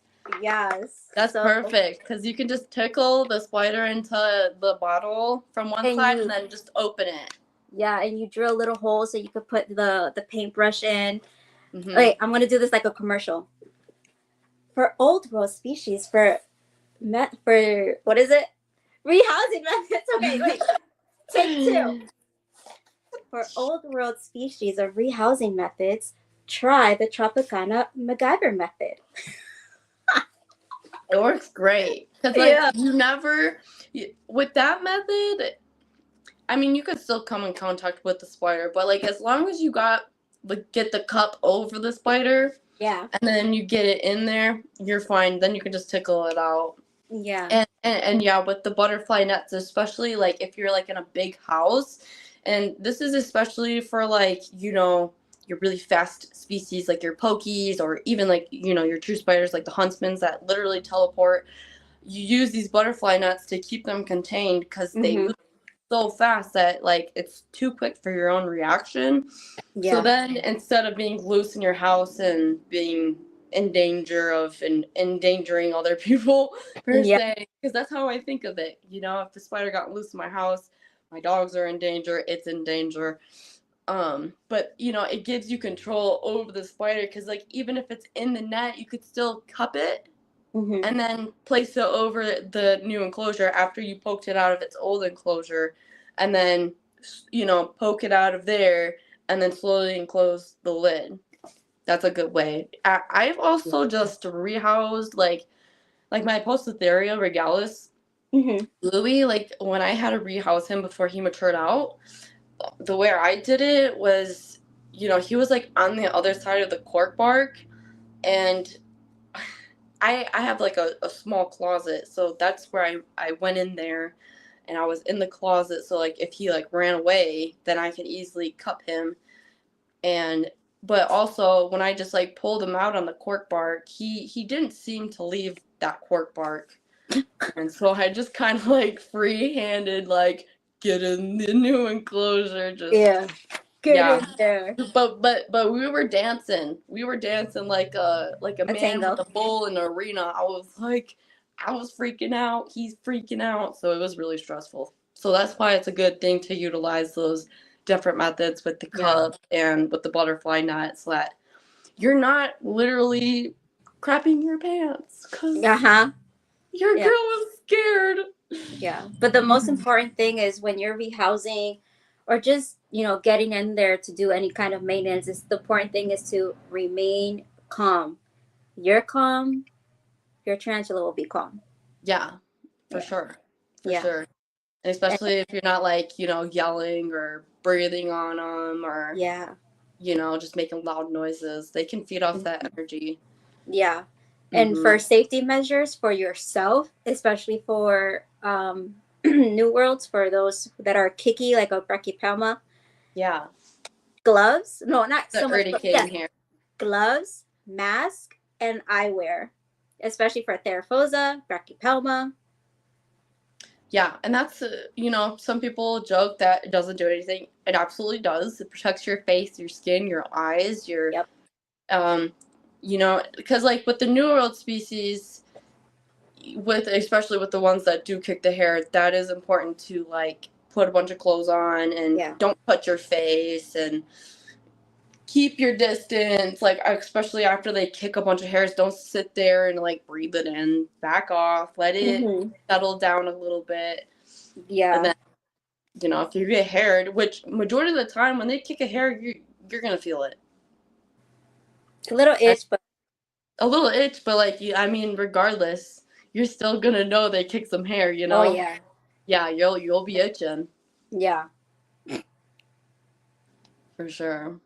Yeah, and especially with because you know, somebody, and I also read another experience from somebody that they didn't take the urticating hairs seriously, especially with the Theraphosa species, the bird eating, burgundy Goliath bird eater tarantula. They didn't take it seriously, and next thing you know, they were like, I literally had to go have surgery on my eye to have this hair removed. And it was like, yeah, we weren't joking. I mean, you know, they're tarantulas. That's their defense mechanism. We warned you. Yeah, so you can't really blame that on the spider. You gotta know better. Yeah. Yeah. Oh my gosh. So your growth, what number are you stopping at for how many tarantulas you get or want? I don't really think there's a limit as long as everything is properly taken care of. And I mean, I wouldn't have more than like, I wouldn't have more than 200 ever at one point. You might with the babies. Well, but like yes, with the babies I'll probably have hundreds, but with like the ones that I'm keeping personally for like all like the breeding projects and stuff, I want to keep it under an umbrella of, you know, these are the species that I work with, because you know, like I said, like I'm not going to breed anything that I haven't raised, because that would just be silly and irresponsible on my part. So, you know, I have my specific ones that I really like and I'm passionate about. And, you know, like, you know, I just want to breed just to do it, to have, because I want to have a bunch of baby tarantulas, you know? It's not even for the fact that, like, you know, for the money is, because there is no money being made off of breeding Yeah. tarantulas. It's so much work and time consuming, and it's just a real labor of love. And Yeah. that's why I'm choosing species that I'm passionate about, so that I don't ever come to this point where I'm like, gee, I have all these tarantulas and I don't really love them that much, and now Yeah. just it's work and I'm not enjoying it anymore. And you know, regardless, it's all work. You're still doing stuff every single day, but like, you have control of how many you're gonna have to take care of. Hmm. But you know, like, when I say, like, so I guess when I say I don't really have like a limit, you know, I just think that as long as everything's well taken care of, I'm not going to judge other people for having 500. Okay, so maybe they have a hired person that feeds their animals. I'm not going to sit there and judge them for that. That's their own thing. Right. It's not like you're there showboating it. No. Yeah, like, you have no idea, like, you know, like, it's just not cool to judge people in that way, Right. because, you know, it's not your business. And you don't know how much work people are putting in. But I do know personally, like, just with like the little bunch I have, which is under 50, you know, I have under 50 animals. It still takes me hours and hours out of my week, you know, every single night. You know, turning the lights down. I'm checking on everybody. Twice a week, I'm spraying, I'm watering them, or I'm checking water bowls, and Yeah. I'm taking all of them off the shelf. And you know, if I didn't have somebody to help me with, you know, way more, like, you know, just tons, like, it would just be too much. But everybody always has their own limit on things. Yeah. Yeah. How many would you have, Kat? Oh my goodness. You're talking to an addict. I know, dude. I will, because, like, you know, I will never stop collecting until I'm like, you know, like, I mean, even I just forever see myself doing this with the Yeah, trash. me too. It's such a, it's become such a part of my life, like, you know, because, like, it takes a lot of time, and so it's become part of my life, you know. Yeah. Like, I have very specific dates. We're feeding everybody, we're watering everybody, this is what's going on. I got to go to the pet store, we got to get crickets. It's way more than just like having a pretty thing on a shelf. Yeah. That's what people think that, you know, it is. It's not that. It's way more. Yeah. Sure. So right now I have 50.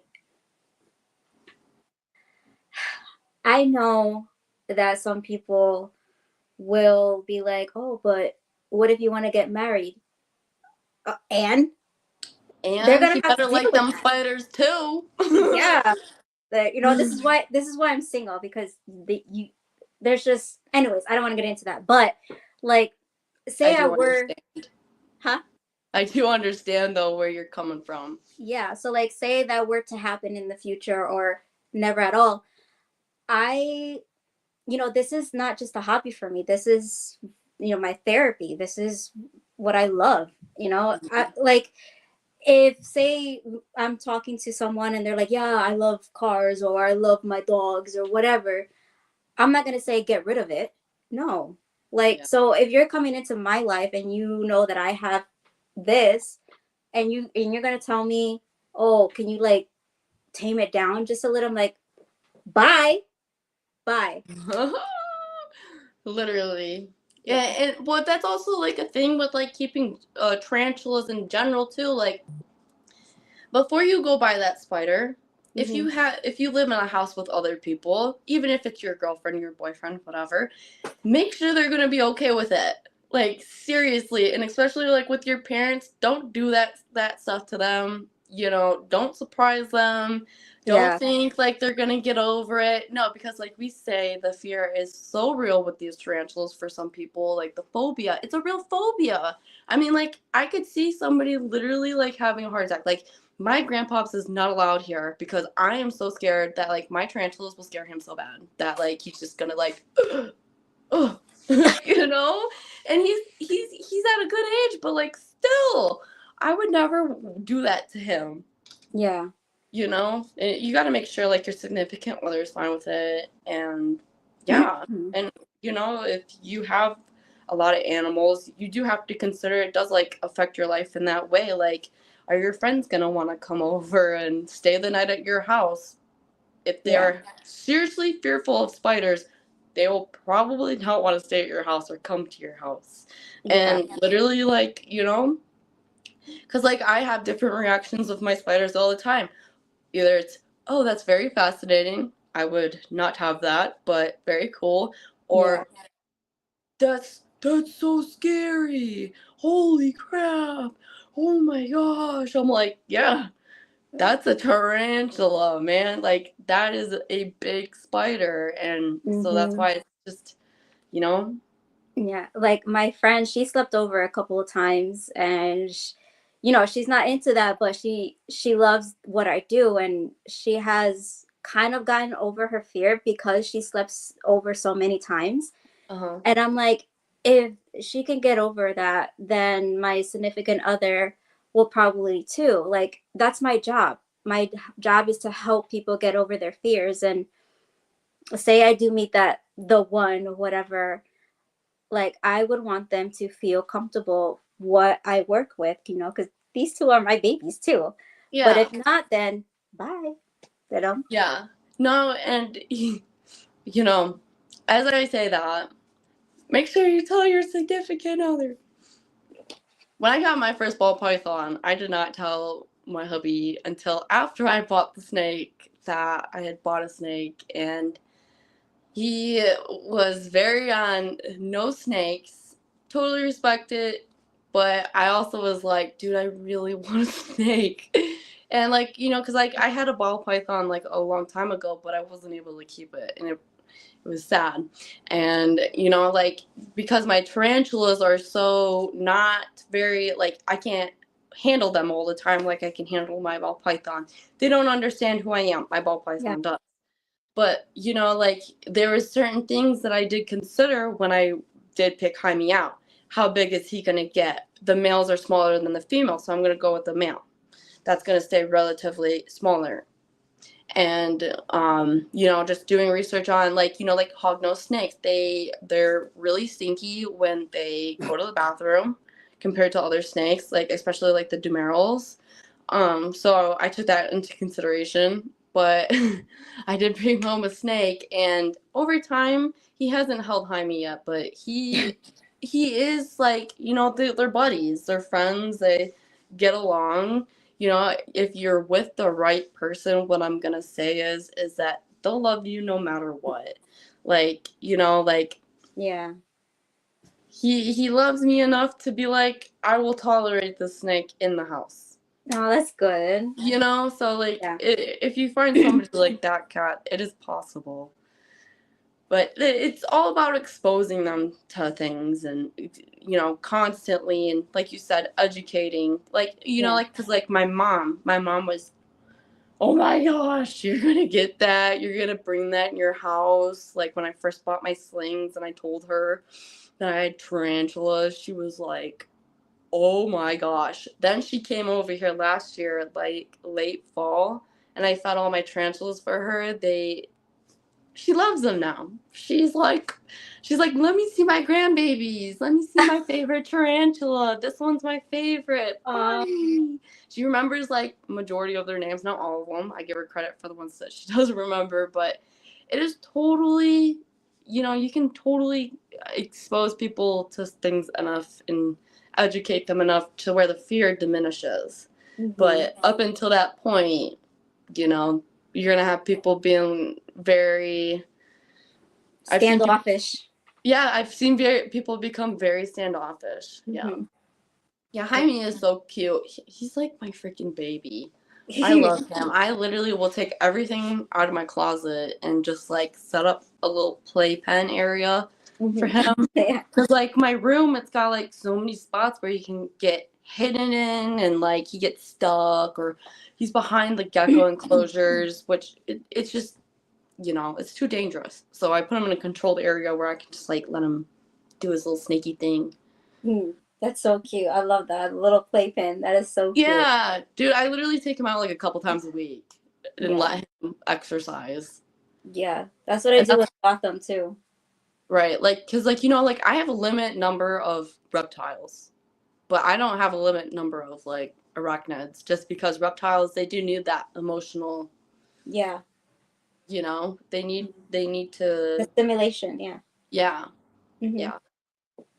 So, I want a ball python so bad. do you have any snakes? No, I was gonna get one, but That sucks. then yeah, things happened and I couldn't get one. The Oh, only reptile I have is my crested gecko, but it's going to a friend of mine. Um, I decided to give her my crested gecko because she has more. Um, it's more her alley. It's more up her alley. My right. thing is my arachnids. That's my thing.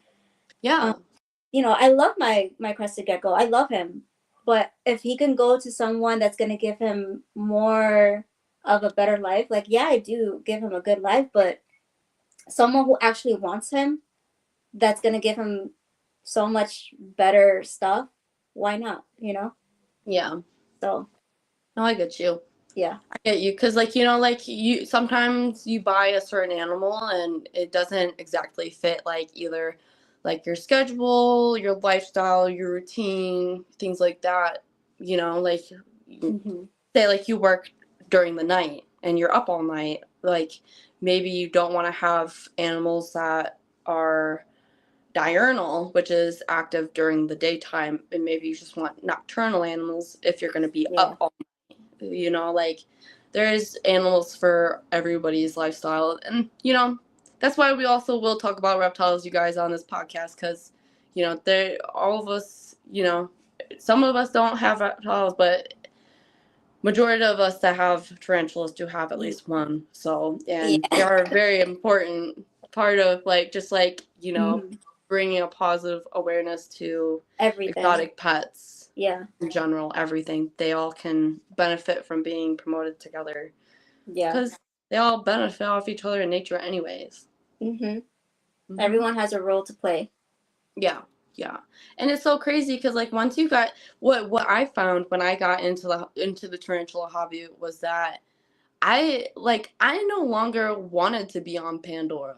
I wanted to be here on Earth where we do have cool animals. Like, I didn't know that these tarantulas came in 100 billion different colors with hearts on their butts, and all Yeah, these snakes that come in so many different colors. They're not even venomous, and yeah, just all of the different beautiful animals that we do have. It's just like you wouldn't know if unless you were in the hobby or around the community, or you go to these events where they are selling dwarf caiman on a table, or they have these monitors and all of the exotics that we share yeah. love for.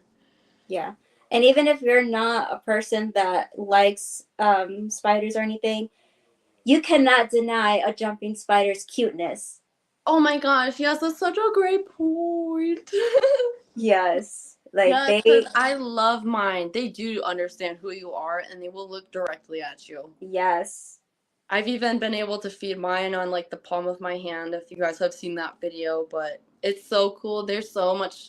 They're very, Yeah. they can see better. They have really Intuitive. good vision. They're very, yeah. Yeah, intuitive. And their brains are just more advanced than the tarantulas. Hmm. So if you don't want to start with a tarantula and you want to start with something cute, jumping spiders are always a great option. And they're pretty hardy for the most part. Just make sure you're doing your research. I'm not a professional in jumping spider care, so I'm not going to, sit here and tell you guys how to take care of jumping spiders. But I do have some, and I do love them.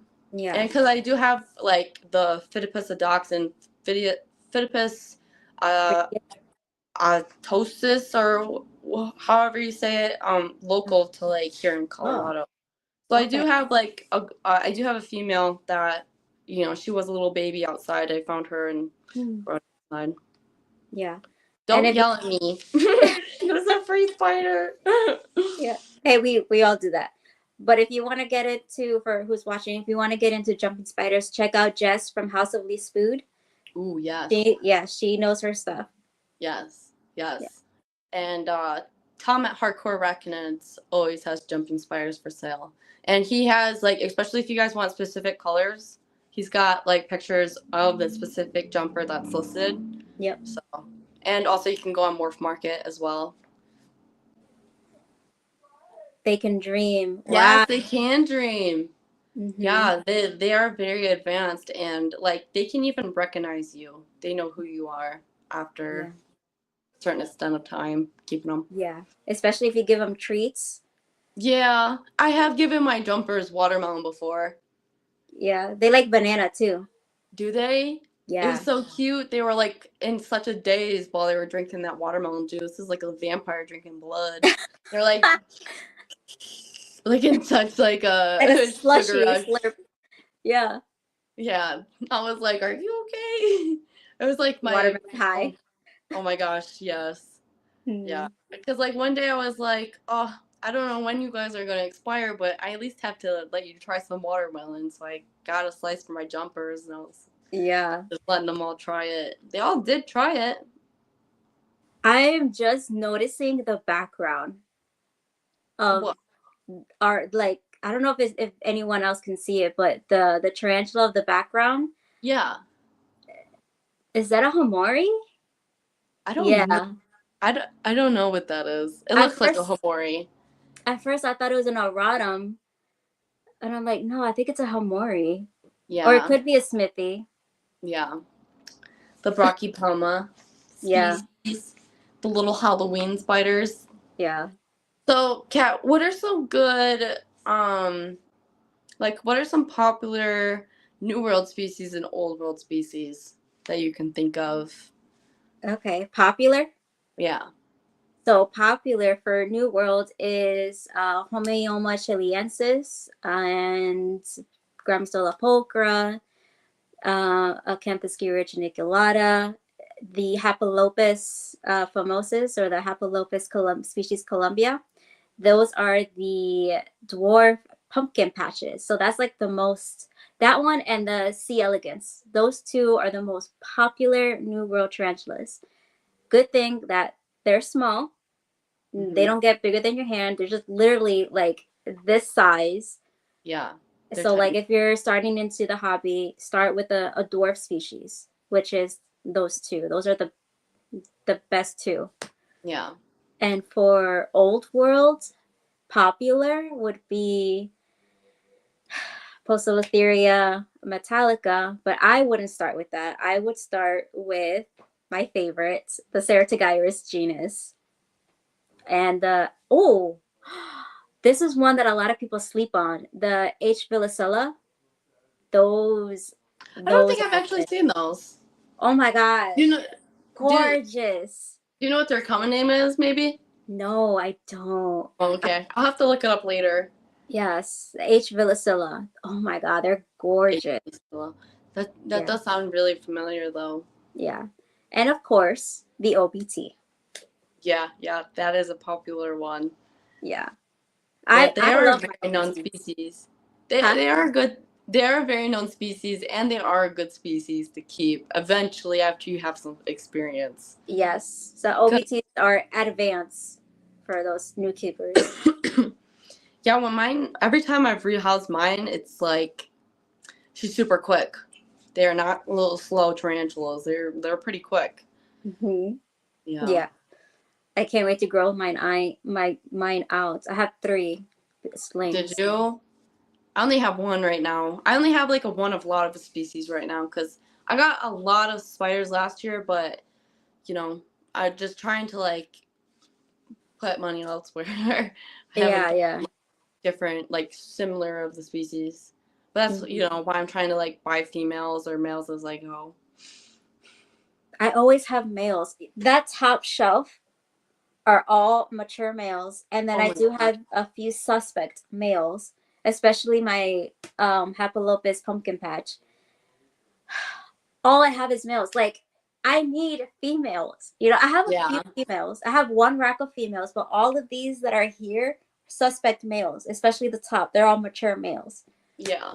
But like, yeah, and most people want the females because they do live longer. You know, you grow that entire tarantula out. depending on how long it took to grow that out, Yeah. but the males do not last, like, they only last like half as long as the Yeah. females do. Yeah. I have my Gramisola actaeon up here, the Mexican woolly black. He's already out, going on his way out. He's Yeah. already lost his color. He's got a bald booty. He's curling up a little bit each day, and I mean, Oh, I'm surprised today. He's exploring. He's drinking water right now, but good. yeah, Yeah, you never know when they're going to time out. Sometimes spiders just time out for no reason. yeah, I've noticed that. Like, like I had a black widow and I didn't even have her very long, but she was wild caught. So you don't know how old they actually are when they're wild caught. But one day she just died and I was like so upset about it. But then at the same time, I was like, there's not really anything I could do to prevent her from passing away. yeah, That was like my jumping spiders too. I mean, yeah, with the male tarantulas, you can keep them colder, which will yeah. preserve them a lot longer, and you can put them in smaller enclosures so that they're not doing huge laps Right. around an enclosure. Because once they mature out, they start walking like madmen. Because like in the wild, they walk a lot, like Yeah. far. I mean, I don't think hundreds, but like like probably like 50 miles a day. I think I heard that they walk. That's a lot. I mean, you really, and like they don't always stop to drink water. So that's why it's always good to Yeah. provide them water too, because they walked all night. They're gonna need a drink after some Yeah. hydration. Fresh, clean water. Yeah, yeah. I always give mine fresh, clean water too. Because you gotta monitor them. They do funky stuff like making soup. Like I call it, they make soup in their water dish. Number one, they're either throwing dirt in there or they're going potty in their water dish. Like I have a repeat offender sitting right next to me, and right this week it wasn't her pottying, it was dirt. I'm like, this is insane. This tarantula makes soup. Yeah. Oh, she's coming over here too. Oh. Oh, she's drinking? Oh, I don't think she's drinking. I wish I could show you guys. I can't really move my phone though. Yeah. I was gonna showcase my ample pigeon. I don't know if he's out. Your ample pigeon? Yeah, a tailless whip spider or scorpion. They're not either, both. Oh, dude, take it out if you want. Yeah, it's crazy. I just held one over the weekend. You did? Shout out to Outlaw Arachnids, Josh. Yes. It was cool. It was not as scary as I thought it was. Yeah, they are not I'm not saying this to be mean, but they're kind of like ugly looking. Like they're like pinchers, they're straight out of Harry Potter. So I was like, is that something I want on my hand? I don't know. I don't know if you could see it. Oh, yes. Yeah, Liz has one too. Yep. Yeah. So this was a gift from Junior at Epic Reptiles. And I don't know the species. All I just know I think it's got to be from Puerto Rico because I've seen these in Puerto Rico. So it's got to be a Puerto Rican species. Yeah, these have different localities. Yeah. Okay, so, ample pigeons, they range from all over the world, and they come in different sizes. And yeah, so this is a small one. I mean, it's an adult because this species, I know for sure, they don't get bigger than this. Right. So they stay about this size.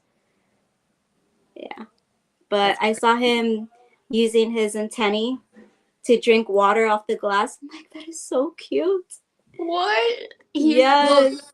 How did he use his antenna to drink? Did he like bring the droplet to his mouth? Yeah. So this part right here. Like the whip? Yeah. So that part, that's actually a secondary or an extension of their, not pedipalps because they don't have pedipalps, but it's an extension of their legs. And so he like swiped the glass and then he went like this to drink the water. That's so cool. Yeah.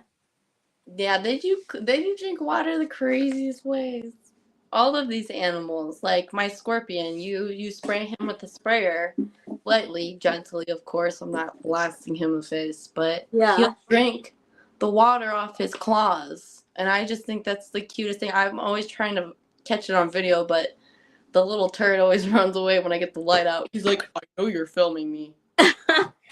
Leave me alone." Who was it? Oh yeah, my Asian forest scorpion. I caught him face first in his water dish for like 2 hours because I every time it came back, I was like, he was still in there. I'm like, are you dead? Are you drowning? Like, what's going on? And he literally drank the whole bowl of Oh that my water. goodness. Yeah, but he's fine. He's fine. He was thirsty. Yeah, he was thirsty. Yeah, they'll Yeah, drink a lot of water. yeah. I mean, they are a humid species. Mm-hmm. Yeah, and then Gotham, I used a PVC pipe, and he loves it. So if for um for everyone watching, use PVC pipes. They will use it. They love it for your Yeah, tarantulas.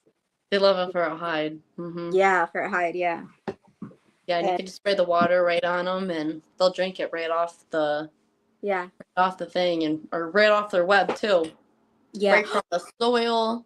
Oh, that's something I wanted to highlight. So back in the 90s, I'm not gonna say my age. Back in the in the 90s, uh, the care sheet at the pet store was leave a sponge, a wet sponge in the enclosure for them to drink. Like, who thought of that? That's the worst thing you can do. They So, thought of that with the hermit crabs too. like, no, like, who in the right mind would do, like, say, yeah, do that? No, see, that's just how much from the 90s to now. That's just how much we've learned and grew from that experience. That no, don't do that. Just you're good. If they have source of water in the wild where they go and drink off, then you could do it here. You can replicate it in captivity. Little water dish. Use bottle caps for your slings. A little spritz mist of water, and you're good. Mm-hmm. Yeah, and for people that are new to tarantulas that don't know, they actually are like, it's not like hypoallergenic, but it's like their skin is resistant to water. So Yeah. like when you pour water on them, it turns into little water droplets, and it just like it completely bounces off their body, and like when they're in water, they like float. They just sit there and they float, like they don't even sink. So like people saying that their tarantulas are drowning in water dishes is just a myth, because even as babies, I mean, for a lot of my slings, considering their enclosures are so small, I don't put a water dish, but they can still use a water dish. They can still benefit from it, and they're not going to drown in it. Yeah. So speaking of the water dishes, I wanted to touch base on ICU, like the little ICUs for whenever tarantulas have DKS. Do you know what that is? Yes. Yep. Yeah. Okay. Can you So explain what that is to the audience? yeah. So DKS is a condition where tarantulas have. It's almost like having seizures or spasms. So the cause of DKS is, it could be multiple reasons. Change of airflow that has chemicals in the air and it gets into their bloodstream, or it gets into their hemolymph, because tarantulas don't have blood. They have a liquid that substitutes as blood as that. So it could be like aerosol spray in the air, because they're so sensitive to that type of environment, that air. So what they do is that much damage can cause them to have this type of reaction, and eventually they can die, but you can revive them and help them get out of that. I did it. There's a lot of cases where it's impossible and people will tell you, no, that's impossible. I did it. Other people on YouTube, they've done it. So I don't know if you know Tarantula guy. I think it's Yeah. yeah, he doesn't do YouTube videos anymore, but he helped me with my. So last year, I had a Tilacado verdezi, the Mexican black, the Mexican. ah, See, common names. I hate common names. But I anyway, know. so the verdezi, he was suffering from impaction. So after impaction, I helped him to get through that. I was so surprised that I helped him get through that. After that, he had DKS. He was already old and he was, starting to get all these problems, but he had DKS. And I'm like, I just helped him get out of impaction. Now he has DKS. What do I do? So I was doing all my research and I came across that video. So what he did was he isolated his tarantula in a smaller bin, I guess, a smaller thing. Yeah. Lined it with paper towel, damp one side of paper towel, and a big water dish, like shallow, but make sure, it's big enough so the tarantula can get to it. And inside the water, he had put CBD oil. Yeah, CBD oil. Every day, change the water. Every day, change the water. And you put that, just like the tiniest droplet, of the CBD oil. And, to help keep that humidity. So that's what I did. It worked. That's awesome. That's such a thank you so much for sharing that so that anybody that, their tarantula has DKS, and it is, you can tell when they do have this neurological disorder.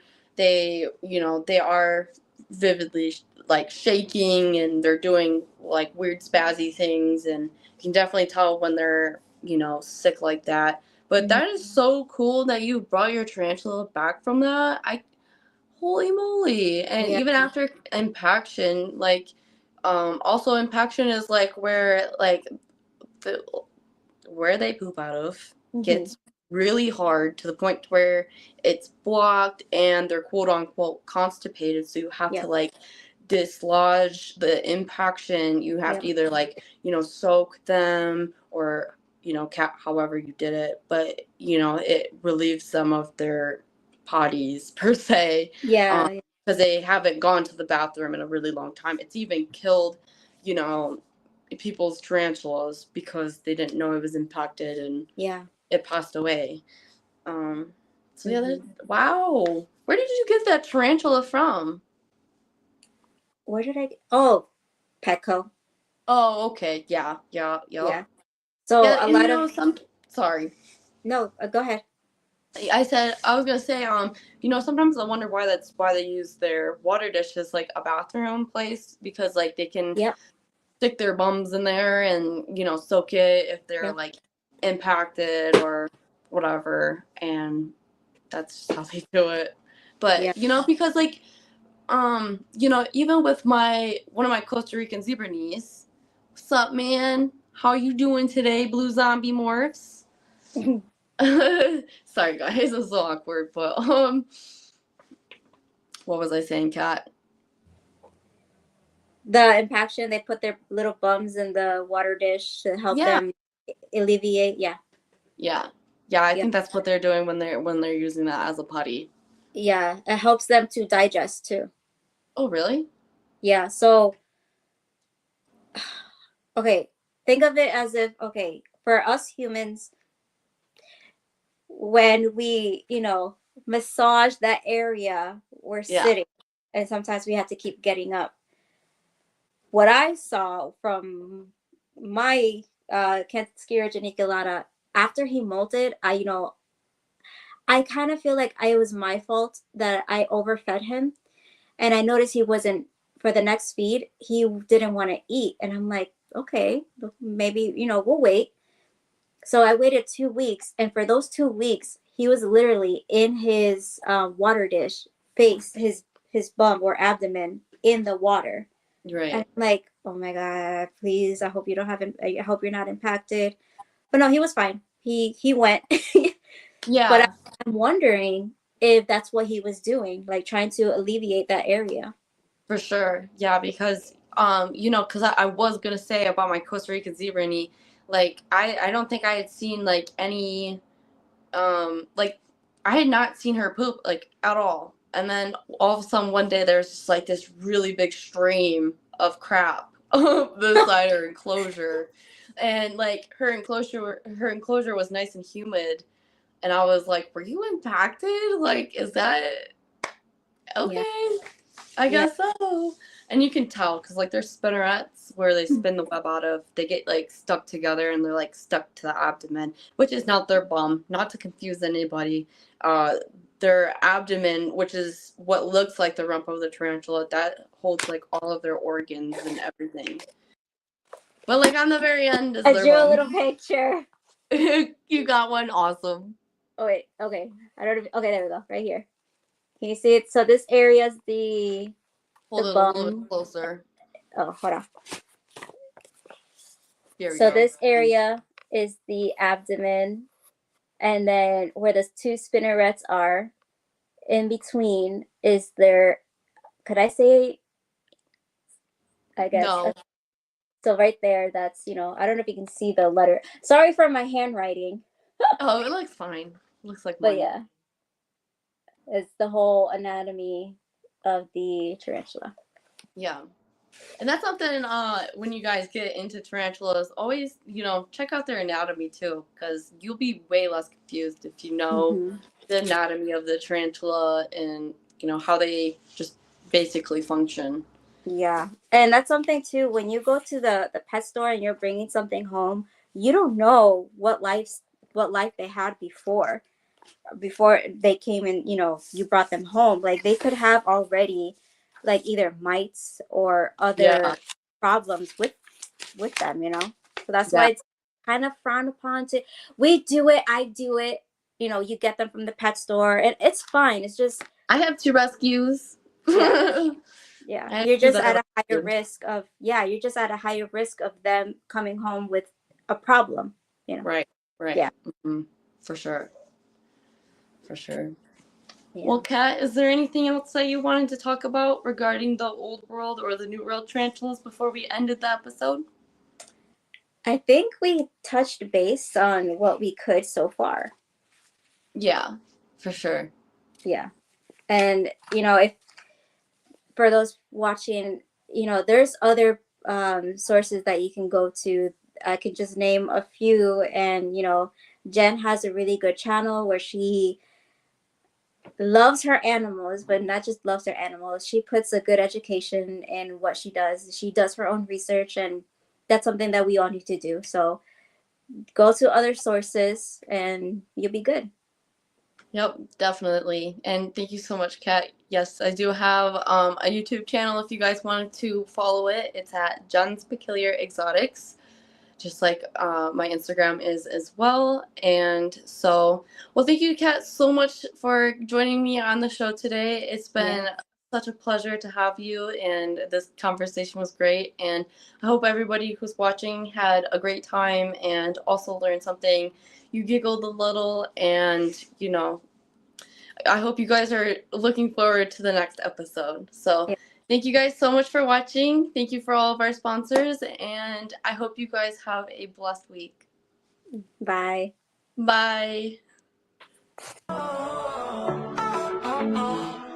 In the web of knowledge we spin all day, talking spiders every week they don't play. From the tarantula to the tiny mite, 8 legs of wisdom bringing truth to light. On the spider sense they break down the fear, creepy crawly legends are getting clear for the love of science.